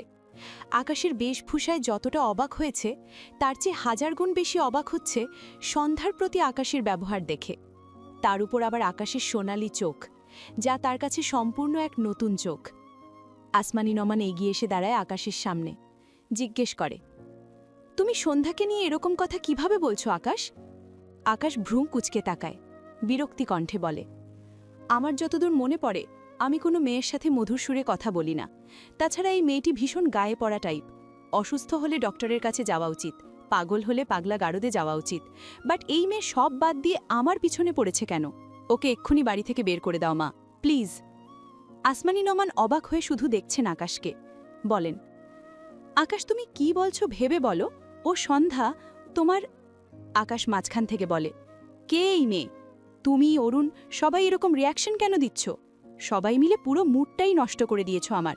মনে হচ্ছে বাংলাদেশে আসাই ভুল হয়েছে। এই মেয়েকে বাড়ি থেকে বের করবে, নয়তো খুব খারাপ হবে বলে দিলাম। কথাটা বলে আকাশ একবার সন্ধ্যার দিকে তাকায়, যে মেয়েটা অচেতন অবস্থায় সোফার এক কোণায় পড়ে আছে। আকাশ দ্রুত চোখ বুজে নেয়। ঢোক গিলল ছেলেটা। না, মেয়েটিকে সত্যিই আর নেওয়া যাচ্ছে না। ভীষণ ছটপট লাগে। সে আর এখানে দাঁড়ায় না। সিঁড়ি বেয়ে উপরে উঠতে উঠতে বলে, আমার ঘরে এক কাপ চা পাঠাও, মাথা ব্যথা করছে। আমি নিচে নেমে যেন দেখি এই মেয়েটি এই বাড়িতে আর নেই। আসমানি নোয়ান বলার মতো কিছুই খুঁজে পাচ্ছেন না। হাজারটা প্রশ্ন মাথায় ঘুরপাক খাচ্ছে। সেদিন আকাশ বেঁচে গিয়ে এতদিন কোথায় ছিল? আবারও আকাশের এই বেশভূষা কেন? আকাশ বড় বড় পায়ে ওপরে উঠায় ভদ্রমহিলার চোখে পড়ে আকাশের পিছনে গুজে রাখা পিস্তল। এসবই তিনি সামান্য অবাক হয়, কিন্তু সন্ধ্যাকে নিয়ে আকাশের মন্তব্যগুলো ভাবলে তার মাথা এলোমেলো হয়ে যাচ্ছে। তিনি জিজ্ঞেস করে, তুমি কোথা থেকে আসলে আকাশ? আকাশ উত্তর করে, ইংল্যান্ড ছিলাম। কে বাজিয়েছে তোমায়? আকাশের ভ্রু কুঁচকে যায়। মায়ের প্রশ্নটা সে ঠিক বুঝল না। এদিক ফিরে জিজ্ঞেস করে, মানে? ভদ্রমহিলা অবাক হয়। আকাশ এরকম রিয়াকশন কেন দিচ্ছে?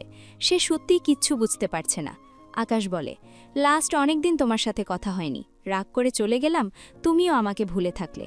জানি তুমি একটু একটু সেলফিশ আছো, বাবার মৃত্যুর সংবাদটা পর্যন্ত আমাকে দাওনি। কাজটা তুমি ঠিক করনি মা। আকাশের কণ্ঠে রাগ। আসমানি নোয়ান বিস্মিত হয়। আকাশে সব কি বলছে? আকাশ নিজে তার বাবার জানাজা পড়িয়ে আজ বলছে তাকে তার বাবার মৃত্যুর সংবাদ কেন দেওয়া হয়নি। ভদ্রমহিলা আর কত অবাক হবে। আর রাগ করে চলে যাওয়ার কথা বলছে যে। প্রায় 3.5 বছর আগের কাহিনী আকাশ আজ কেন টানছে? মাঝে যে এত কাহিনী ঘটল সেসব কেন বলছে না? আকাশ তার মায়ের দিকে তাকালো, নিজেকে সামলে বলে, অনেক হিসেব নিকাশ করতে দেশে ফিরেছি। আপাতত তোমার জন্য সারপ্রাইজ আছে। তার আগে এই সন্ধ্যা নাকি রাত এই ঝামেলাকে আউট কর। কথাটা বলে আকাশ বড় বড় পা ফেলে তার ঘরে চলে যায়। এই পর্যায়ে সে আসমানি নোয়ান বোধহয় অবাক হতে ভুলে গেল। আকাশের কথার আগামাথা কিচ্ছু বুঝল না। কি হয়েছিল, কি হচ্ছে, কোনো কিছুরই আগামাথা খুঁজে পাচ্ছেন না তিনি। অতিরিক্ত দুর্বলতায় সন্ধ্যা জ্ঞান হারিয়েছিল। লামিয়া প্রায় অনেকক্ষণ যাবৎ সন্ধ্যার মুখে পানি ছিটানোর ফলে একসময় সন্ধ্যার জ্ঞান ফেরে। ধীরে ধীরে চোখ মেললে তার মনে হয় চারপাশটা অন্ধকারাচ্ছন্ন, মাথাটা ঝিমঝিম করছে। সন্ধ্যাকে চোখ মেলে তাকাতে দেখে ইরা লামিয়া দুজনে স্বস্তি পায়। ইরা একবার সন্ধ্যার জ্ঞান ফেরানোর চেষ্টা করছিল, আরেকবার আকাশের বলা একদম নতুন কথা শুনছিল, যা তার কাছে অযৌক্তিক লেগেছে। সন্ধ্যা লামিয়াকে ধরে উঠে বসে ধীরে ধীরে, হেলান দেয় লামিয়ার সাথে। ঝাপসা দৃষ্টি চারদিকে ঘোরায়, কোথাও আকাশকে দেখতে পায় না। আমার কোথায় হারালো আকাশ? কিছুক্ষণ আগে আকাশের বলা কথাগুলো মনে পড়লে সন্ধ্যার চোখ জোড়া ভিজে যায়। আকাশ তাকে কেন চেনে না? কেন তাকে আর সোনাবউ বলে ডাকে না? শুধু দূরে সরিয়ে দেয়, অপরিচিতদের মতো আচরণ করে, একবারও তাকে কাছে টেনে নেয় না। আগের মতো আর ভালোবাসে তাকায় না, উল্টে সে আকাশকে ধরতে গেলে মানুষটা তাকে মেরে দেয়। কেন এমন করছে আকাশ? সে কি তার আকাশ নয়? তার আকাশ তাকে কত ভালোবাসত, আর এই আকাশ? মেয়েটা একটুও মেলাতে পারে না। এখন সে কিভাবে থাকবে আকাশকে ছাড়া? সন্ধ্যা ঘাড় বাঁকিয়ে বাঁকিয়ে আকাশকে খোঁজে। কোথাও আকাশকে না পেয়ে সন্ধ্যা ভীত হয়। সত্যিই কি তার আকাশ আবারও হারিয়ে গেল? সন্ধ্যা ঢোক গিলল, আসমানি নয়নের দিকে চেয়ে দুর্বল কণ্ঠে ডাক দেয়, আম্মা। সন্ধ্যার কণ্ঠে আসমানি নয়নের ধ্যান ভাঙে। ছেলের এতটা পরিবর্তিত রূপ দেখে সব খেয়াল হারিয়ে বসেছিলেন। আকাশকে ছাড়া সন্ধ্যাকে এই কয়টা মাস তারা কিভাবে সামলেছে শুধু তারাই জানে। আজ হঠাৎ আকাশকে দেখে সন্ধ্যার পাগলামিগুলো কি স্বাভাবিক নয়? কিন্তু আকাশ, সে যে সন্ধ্যাকে চিনছেই না। সন্ধ্যার বিধ্বস্ত মুখ দেখে আসমানি নয়নের বুকটা মুচড়ে ওঠে। দ্রুত পায়ে এগিয়ে এসে সন্ধ্যার সামনে দাঁড়ায়। তখনই সন্ধ্যায় কান্নামাখা গলায় বলে, তোমার ছেলে কোথায় আম্মা? উনি আমাকে চেনে না কেন বলো তো? ওনাকে একটু বোঝাবে। আজ দেখা হওয়ার পর থেকে তোমার ছেলে আমার সাথে এমন করছে, আমার খুব কষ্ট হয় জানো। আসমানি নয়ন বলার মতো কিছু খুঁজে পায় না। চোখে মুখে অসহায়ত্ব, দুশ্চিন্তার গাঢ় ছাপ। কি বলবেন এই মেয়েটাকে? কিভাবে সান্ত্বনা দিবে মেয়েটাকে? তার নিজেরই অথৈ সাগরে হাবুডুবু খাওয়ার মতো অবস্থা হয়েছে। আসমানি নয়ন বসলেন সন্ধ্যার পাশে। ভেঙে যাওয়া সন্ধ্যাকে তার সাথে আগলে নেয়। সন্ধ্যা নিঃশব্দে চোখের পানি ফেলে। ইরা জিজ্ঞেস করে, আকাশ ভাইয়া এসব কেন বলল ফুপি? আসমানি নয়ন ইরার দিকে তাকায়, ছোট করে বলে, জানি না। আকাশ ভাইয়ার চোখগুলো এরকম কেন? মণিগুলো একদম সোনালি, এটা কিভাবে? ইরার দ্বিতীয় প্রশ্নে লামিয়া সহ সন্ধ্যাও তাকায় আসমানি নয়নের দিকে। সন্ধ্যা ভাঙা গলায় বলে, হ্যাঁ আম্মা, আমিও দেখেছি। ওনার চোখগুলো তোমার ছেলের মতো নয়, একদম অন্যরকম। উনি কি তবে আকাশ নয় আম্মা? এজন্যই আমার সাথে এত খারাপ ব্যবহার করছে? এটুকু বলতে গিয়ে সন্ধ্যার দু চোখ পেয়ে টুপটুপ করে নোনা জল গড়িয়ে পড়ে। মনে হচ্ছে আসমানি নয়নের উত্তর যেন পজিটিভ হয়, আবার মনে হয় উত্তর পজিটিভ হলে এটাই আকাশ, আর তার আকাশ তার সাথে এতটা অমানিক আচরণ করে। এটা সে কি করে মানবে? মেয়েটা কি চাইছে জানে না, শুধু জানে তার কষ্ট হচ্ছে। এদিকে ইরার কথায় আসমানি নয়ন ঢোক গিলল। সন্ধ্যার দিকে তাকালে দেখল মেয়েটা মায়া মায়া মুখে তার দিকে চেয়ে আছে। ভদ্রমহিলা দু হাতে সন্ধ্যার ভেজা গাল মুছে দেয়। দীর্ঘশ্বাস ফেলে বলে, জন্ম থেকেই আকাশের চোখের মণি সোনালি। আসমানি নয়নের কথা শুনে সন্ধ্যা ইরা প্রচণ্ড অবাক হয়। আকাশের চোখ জন্ম থেকে সোনালি হলে তাদের চোখে কেন পড়ল না এটা? আসমানি নয়ন সন্ধ্যাদের কৌতূহলী চাহনির উত্তরস্বরূপ বলে, আকাশ সবসময় লেন্স পরত, তাই ওর চোখ সবসময় কালো দেখাত। এবার সকলে আকাশের চোখের ব্যাপার বুঝল। ইরা জিজ্ঞেস করে, ফুপি, আকাশ ভাইয়ার সোনালি চোখ পছন্দ করে না? আসমানি নয়ন বোধহয় একটু হাসলেন। উত্তর দেয়, সোনালি রং আকাশ আর আকাশের বন্ধুর ভীষণ পছন্দ ছিল। আকাশ তো দিনের কয়েক ঘন্টা আয়নার সামনে কাটিয়ে দিত নিজের আনকমন চোখের মণি দেখতে দেখতে। তাহলে লেন্স পরত কেন? সন্ধ্যার প্রশ্নে আসমানি নয়ন তাকায়, মুখে মলিনতার ছোঁয়া ফুটে ওঠে। কিছু বললেন না তিনি। সন্ধ্যা এবার ফোপানি কণ্ঠে বলে, তাহলে এটাই তোমার ছেলে আম্মা? তবে সে আমায় চেনে না কেন? আসমানি নয়ন অসহায় চোখে তাকায়। সন্ধ্যাকে বুকে আগলে নিয়ে স্নেহের হাত বুলায় মেয়ের মাথায়। তিনি যে নিজেই বুঝতে পারছেন না আকাশের এরূপ আচরণের পিছনে কারণ। জেডি হসপিটাল থেকে বের হলে পিছু পিছু নিয়াজও বেরিয়ে আসে। জেডিকে জোর করে টেনে একটি ক্যাফেতে এনেছে, সাথে অরুণ আছে। সামনে 3 কাপ কফি, যার 2 কাপ ইতিমধ্যে শেষ করেছে জেডি। অরুণ বিরক্ত চোখে চেয়ে আছে। নিয়াজ ধৈর্য নিয়ে বসে আছে। জেডি 3য় কাপ টেনে নিয়ে নিয়াজার দিকে তাকিয়ে বলে, খাবে তোমরা? একা একা খেতে বোরিং লাগছে। অরুণ দাঁত কিরমির করে বলে, গ্যাল খাদকের বাচ্চা, গিলে আমাদের সত্যটা বলে উদ্ধার কর। জেডি রেগে তাকায়, ডান পা ডানে বামে নাচিয়ে টেবিলের নিচ দিয়ে জায়গা মতো একটা লাথি বসায়। অরুণ চোখ বড় বড় করে তাকায়, চোখ মুখ লাল করে বলে, ভালো হ জেডির বাচ্চা।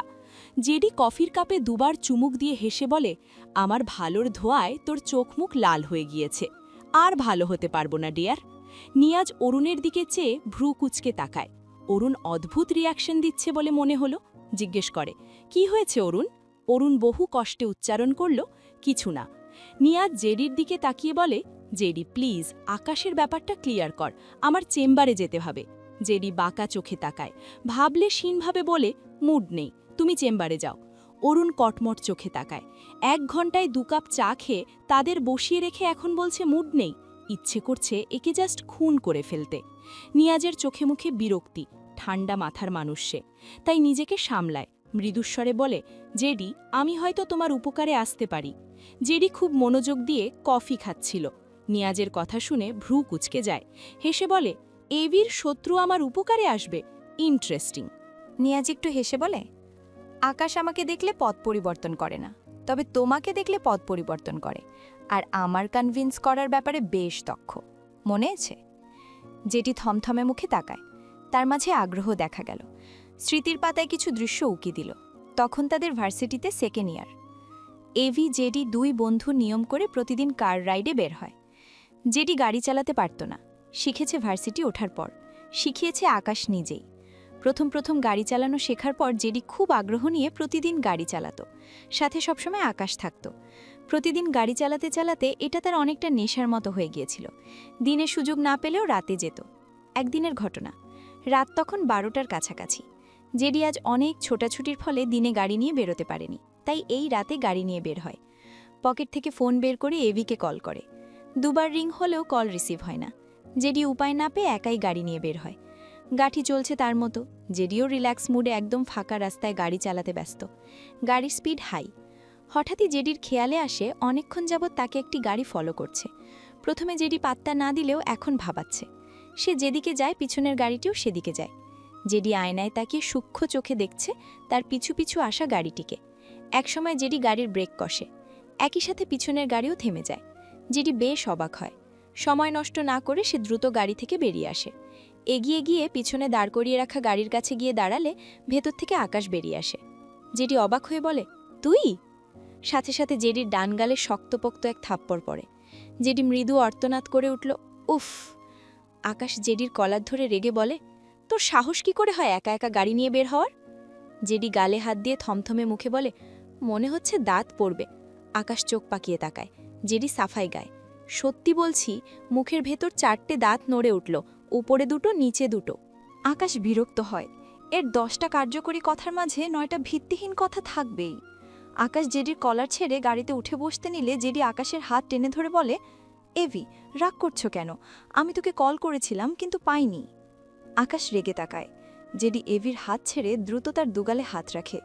ইনোসেন্ট ফেস বানিয়ে বলে, আর মারিস না, আমি মারাত্মক ভালো গাড়ি চালানো শিখেছি, যেহেতু শিক্ষক তুই। দেখলি তো, অনেক দূর চালিয়ে আসলাম। আকাশ উত্তর করে, বিশ্বাস হচ্ছে না। জেডি হতাশ হয়, খুব বুঝল আকাশ তাকে নিয়ে রিস্ক নিতে চায় না, ভয় পায়। মানুষের বাবাও এত ভাবে না আকাশ তার জন্য যতটা ভাবে। তার মনে হয় আল্লাহ কাউকে একদিক দিয়ে অপূর্ণ রাখলে আরেক দিক দিয়ে পূর্ণ করে দেয়। আকাশ তার লাইফে সেরকমই এক পাওনা। জেডি হাসল আকাশের দিকে তাকিয়ে, বলে, আরে ভাই, আমাকে কি তোর 5 বছরের বাচ্চা মনে হয়? আমার অ্যাক্সিডেন্ট হবে না, চাপ নিস না। আকাশ চোখ ছোট ছোট করে বলে, প্রুফ দে। যদি হেরে যাস তবে তোর গাড়ি চালানো একেবারে অফ, সাথে হাত পা আমি নিজ দায়িত্বে ভেঙে হসপিটাল ভর্তি করাবো। জেডি অসহায় চোখে তাকালো। সে আকাশের সাথে পারবে না খুব ভালো করে জানে। মিনমিন করে বলে, এটাই লাস্ট। এরপর থেকে তোকে কলে না পেলে আমার গাড়ি চালানো ক্যান্সেল, যা কনফার্ম। আকাশ ছোট করে বলে, গুড। কথার এদিক ওদিক হলে জেডি 2 পা পিছিয়ে গিয়ে বলে, হবে না যান।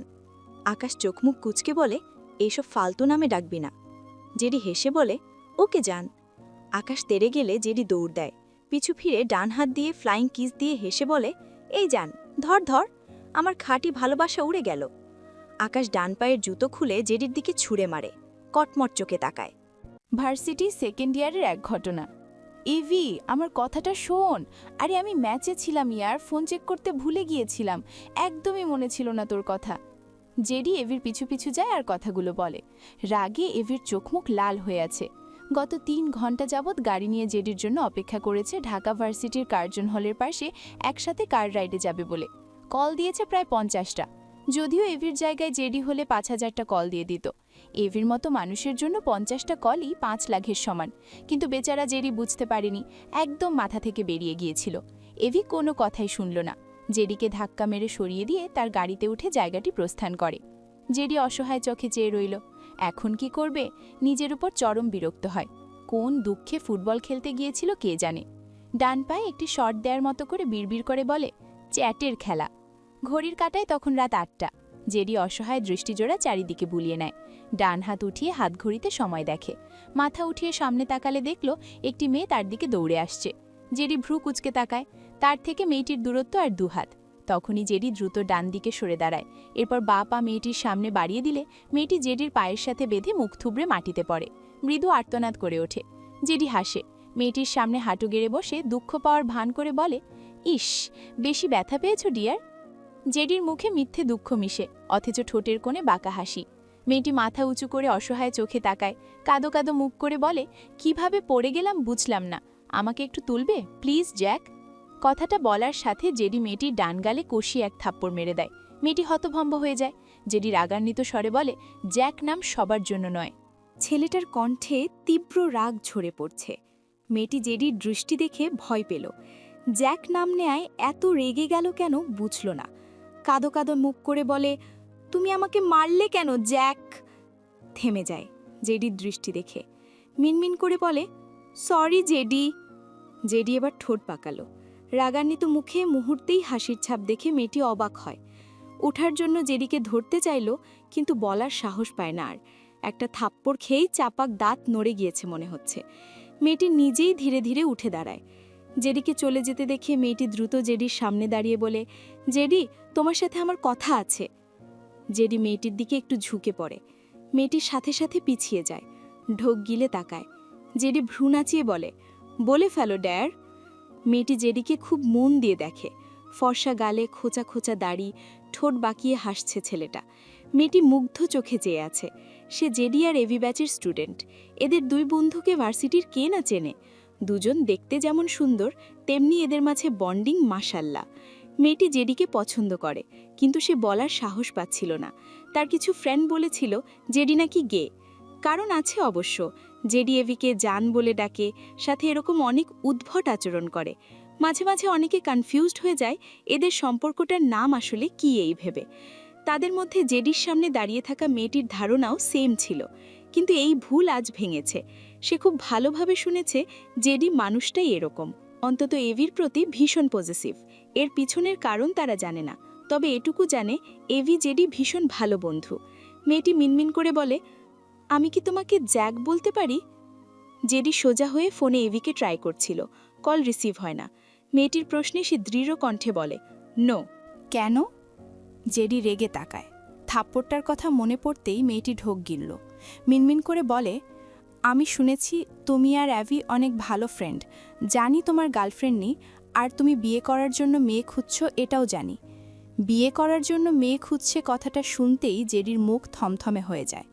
মেয়েটি শান্ত জেডিকে দেখে সাহস করে বলে, আমি তোমাকে পছন্দ করি। তুমি কি আমাকে বিয়ে করবে জেডি? জেডি ব্রু কুচকে তাকায়। শয়তানি হাসি হেসে বলে, রিয়েলি? মেয়েটি ঢোক গিলে বলে, জেডি গলা ঝেড়ে বলে, গুড, কবে বিয়ে করতে চাও? মেয়েটি খুশি হলো, ভাবল জেডি সত্যিই তাকে বিয়ে করবে। উত্তর দেয়, তুমি যখন বলবে তখনই, এখন বললে এক্ষুনি।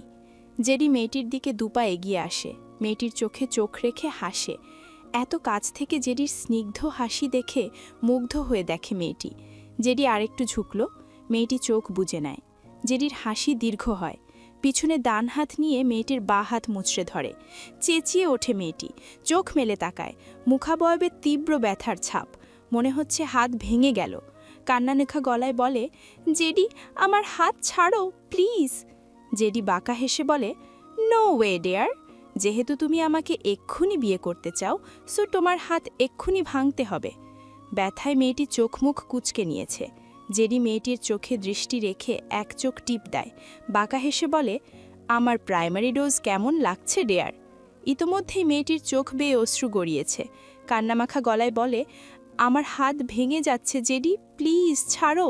জেডি আফসোসের সুরে বলে, হাত ভেঙে ফেলার মুড সেট আপ হয়ে গিয়েছে, কিচ্ছু করার নেই। কথাটা বলে জেডি ভীষণ আফসোসের ভঙ্গি করে। সামনে নিয়াজকে রাস্তায় দেখে জেডি কিছু ভাবল। মেয়েটির হাত ছেড়ে পকেট থেকে রুমাল বের করে ডান হাত মুছল, যেন তার হাতে নোংরা লেগেছে। মেয়েটি ফোপাচ্ছে, মুচড়ে রাখা হাতটি বোলায়, হাত লাল হয়ে গিয়েছে। সে বিয়ে করার কথা বলায় জেডি যে এরকম রিয়াকশন সে একটুও বুঝতে পারেনি। এর মধ্যে জেডিকে রুমাল দিয়ে হাত মুছতে দেখে অবাক হয়। মেয়েটি বোধহয় বুঝল তার হাত ধরার কারণে জেডির এরকম রিয়াকশন। বিস্মিত কণ্ঠে বলে, জেডি, তুমি আমার হাত ধরেছ বলে নিজের হাত এভাবে রুমাল দিয়ে? জেডি সামনের দিকে যেতে যেতে হেসে বলে, ইউ আর কারেক্ট ডিয়ার। মেয়েটি ভীষণ অবাক হয়েছে রইল। সামান্য হাত ধরা এরকম রিয়াকশন, এভি এরকম করলেও মানা যেত, কিন্তু জেডিকে দেখে মোটেও এরকম ছেলে মনে হয়নি। জেডি পিছন থেকে নিয়াজকে টেনে এনে তার গাড়িতে বসিয়ে দেয়। নিয়াজ বেচারা বুঝতেই পারেনি, অবাক হয়ে বলে, আরে আরে কি করছো, আমাকে মেডিকেল যেতে হবে। জেডি গাড়ি স্টার্ট দিয়ে বলে, তোমাকে মেডিকেল নিয়ে যাচ্ছি, তুমি হাঁটছিলে বলে আমার ভীষণ কষ্ট হচ্ছিল মাই ডিয়ার নিয়াজ। নিয়াজ কি বলবে বুঝল না। জেডি যে মজা করলো তা বুঝেছে, সে চুপ থাকলো। এমনিতেও তার ক্লাসের সময় হয়ে গিয়েছে। হসপিটাল এসে জেডি একটি কেবিনে বসে আছে। ডান পায়ের প্যান্ট হাঁটু পর্যন্ত গুটিয়ে পা উঁচু করে রেখেছে। একজন ডক্টর জেডির পা ব্যান্ডেজ করছে। জেডির পাশে নিয়াজ দাঁড়ানো, সে অদ্ভুত চোখে চেয়ে আছে জেডির দিকে। জেডির যে কী হয়েছে, একদম সুস্থ সবল পাটাকে ব্যান্ডেজে মুড়িয়ে কি করবে কে জানে। ব্যান্ডেজ শেষে জেডি নিয়াজের উদ্দেশ্যে বলে, নিয়াজ, এভিকে একটা কল কর। নিয়াজ ভ্রু কুচকে বলে, কেন? জেডি বিরক্ত চোখে তাকায়। নিয়াজও বিরক্ত হয়ে আছে। বেশি দিন হয়নি তার প্রফ এক্সাম হয়েছে, সেকেন্ড ইয়ারে উঠে মাত্র কয়েকদিন ক্লাস করেছে, ইম্পর্টেন্ট ক্লাস আছে, অথচ জেডি তাকে যেতে দিচ্ছে না, আবার উদ্ভট সব কাজকর্ম করছে। নিয়াজ স্ট্যাচু দেখে জেডি বিরক্তিমাখা কণ্ঠে বলে, এভিকে কল দিয়ে বল আমি অ্যাক্সিডেন্ট করেছি। নিয়াজ অবাক হয়ে বলে, তুমি তো একদম সুস্থ, আমি মিথ্যে বলবো কেন? আমি এসব পারবো না। জেডি রেগে বলে, নিজের ভালো চাইলে চুপচাপ তাই করো যা আমি বলেছি। নিয়াজ থমথমে মুখে তাকায়, তার ক্লাসের টাইম চলে যাচ্ছে। কিছু না বলে কেবিন থেকে বেরিয়ে যাওয়ার জন্য ব্যান্ডেজ শেষে জেডি নিয়াজের উদ্দেশ্যে বলে, নিয়াজ, এভিকে একটা কল কর। নিয়াজ ভ্রু কুচকে বলে, কেন? জেডি বিরক্ত চোখে তাকায়। নিয়াজও বিরক্ত হয়ে আছে। বেশি দিন হয়নি তার প্রফ এক্সাম হয়েছে, সেকেন্ড ইয়ারে উঠে মাত্র কয়েকদিন ক্লাস করেছে, ইম্পর্টেন্ট ক্লাস আছে, অথচ জেডি তাকে যেতে দিচ্ছে না, আবার উদ্ভট সব কাজকর্ম করছে। নিয়াজ স্ট্যাচু দেখে জেডি বিরক্তিমাখা কণ্ঠে বলে, এভিকে কল দিয়ে বল আমি অ্যাক্সিডেন্ট করেছি। নিয়াজ অবাক হয়ে বলে, তুমি তো একদম সুস্থ, আমি মিথ্যে বলবো কেন? আমি এসব পারবো না। জেডি রেগে বলে, নিজের ভালো চাইলে চুপচাপ তাই করো যা আমি বলেছি। নিয়াজ থমথমে মুখে তাকায়, তার ক্লাসের টাইম চলে যাচ্ছে। কিছু না বলে কেবিন থেকে বেরিয়ে যাওয়ার জন্য পা বাড়ায়। জেডি পকেট থেকে ফোন বের করে কাউকে কল করে বলে, নিয়াজের টুনিবাবু ছোট, এই খবর নিয়াজের মেডিকেলের মাঝে ছড়িয়ে দে। সাথে সাথে নিয়াজের পা থেমে যায়। দ্রুত জেডির দিকে চেয়ে বলে, কি বলছো তুমি এসব? জেডি হেসে বলে, কমন পড়েছে ডিয়ার। নিয়াজ ভীষণ বিব্রত বোধ করল। জেডি বাঁকা হেসে বলে, যা বললাম তা কর, তাহলে এই সত্য আর ছড়াবে না। নিয়াজ কটমট করে বলে, আমার কিছু ছোট নয়। জেডি ডানে বামে মাথা নেড়ে হাসতে হাসতে বলে, ও আচ্ছা আচ্ছা, এর মানে তোমার টুমিবাবু বড়, ওয়াও। নিয়াজের কান বন্ধ হয়ে আসে। ইচ্ছে করছে এই জেডিকে জাস্ট খুন করতে। কি পরিমাণ জঘন্য কথা বলে, কিন্তু কিছু বলল না। এমনিতেও জেডিকে তার সুবিধার মানুষ লাগে না, কথা না শুনলে তার মান সম্মান নিয়ে টানাটানি করবে এই ছেলে। হতাশ কণ্ঠে বলে, আকাশকে কল করছি। জেডি ছোট করে বলে, গুড। প্রায় 15 মিনিটের মাথায় আকাশ হতদন্ত হয়ে হসপিটালে আসে। নিয়াজের থেকে শুনেছে জেডি অ্যাক্সিডেন্ট করেছে। দিক বিদিক হারিয়ে হাঁটতে গিয়ে নিয়াজের সাথে ধাক্কা খায়। নিজেকে সামলে হাঁপানো কণ্ঠে জিজ্ঞেস করে, জ্যাক কোথায় নিয়াজ? নিয়াজ তাকায়। আকাশের চিন্তিত মুখ দেখে তার খারাপ লাগলো। আকাশ কত চিন্তা করছে আর এই জেডি আকাশের সাথে ফাজলামো করছে। নিয়াজ চুপ দেখে আকাশ রেগে বলে, কি প্রবলেম, কথা বলছো না কেন?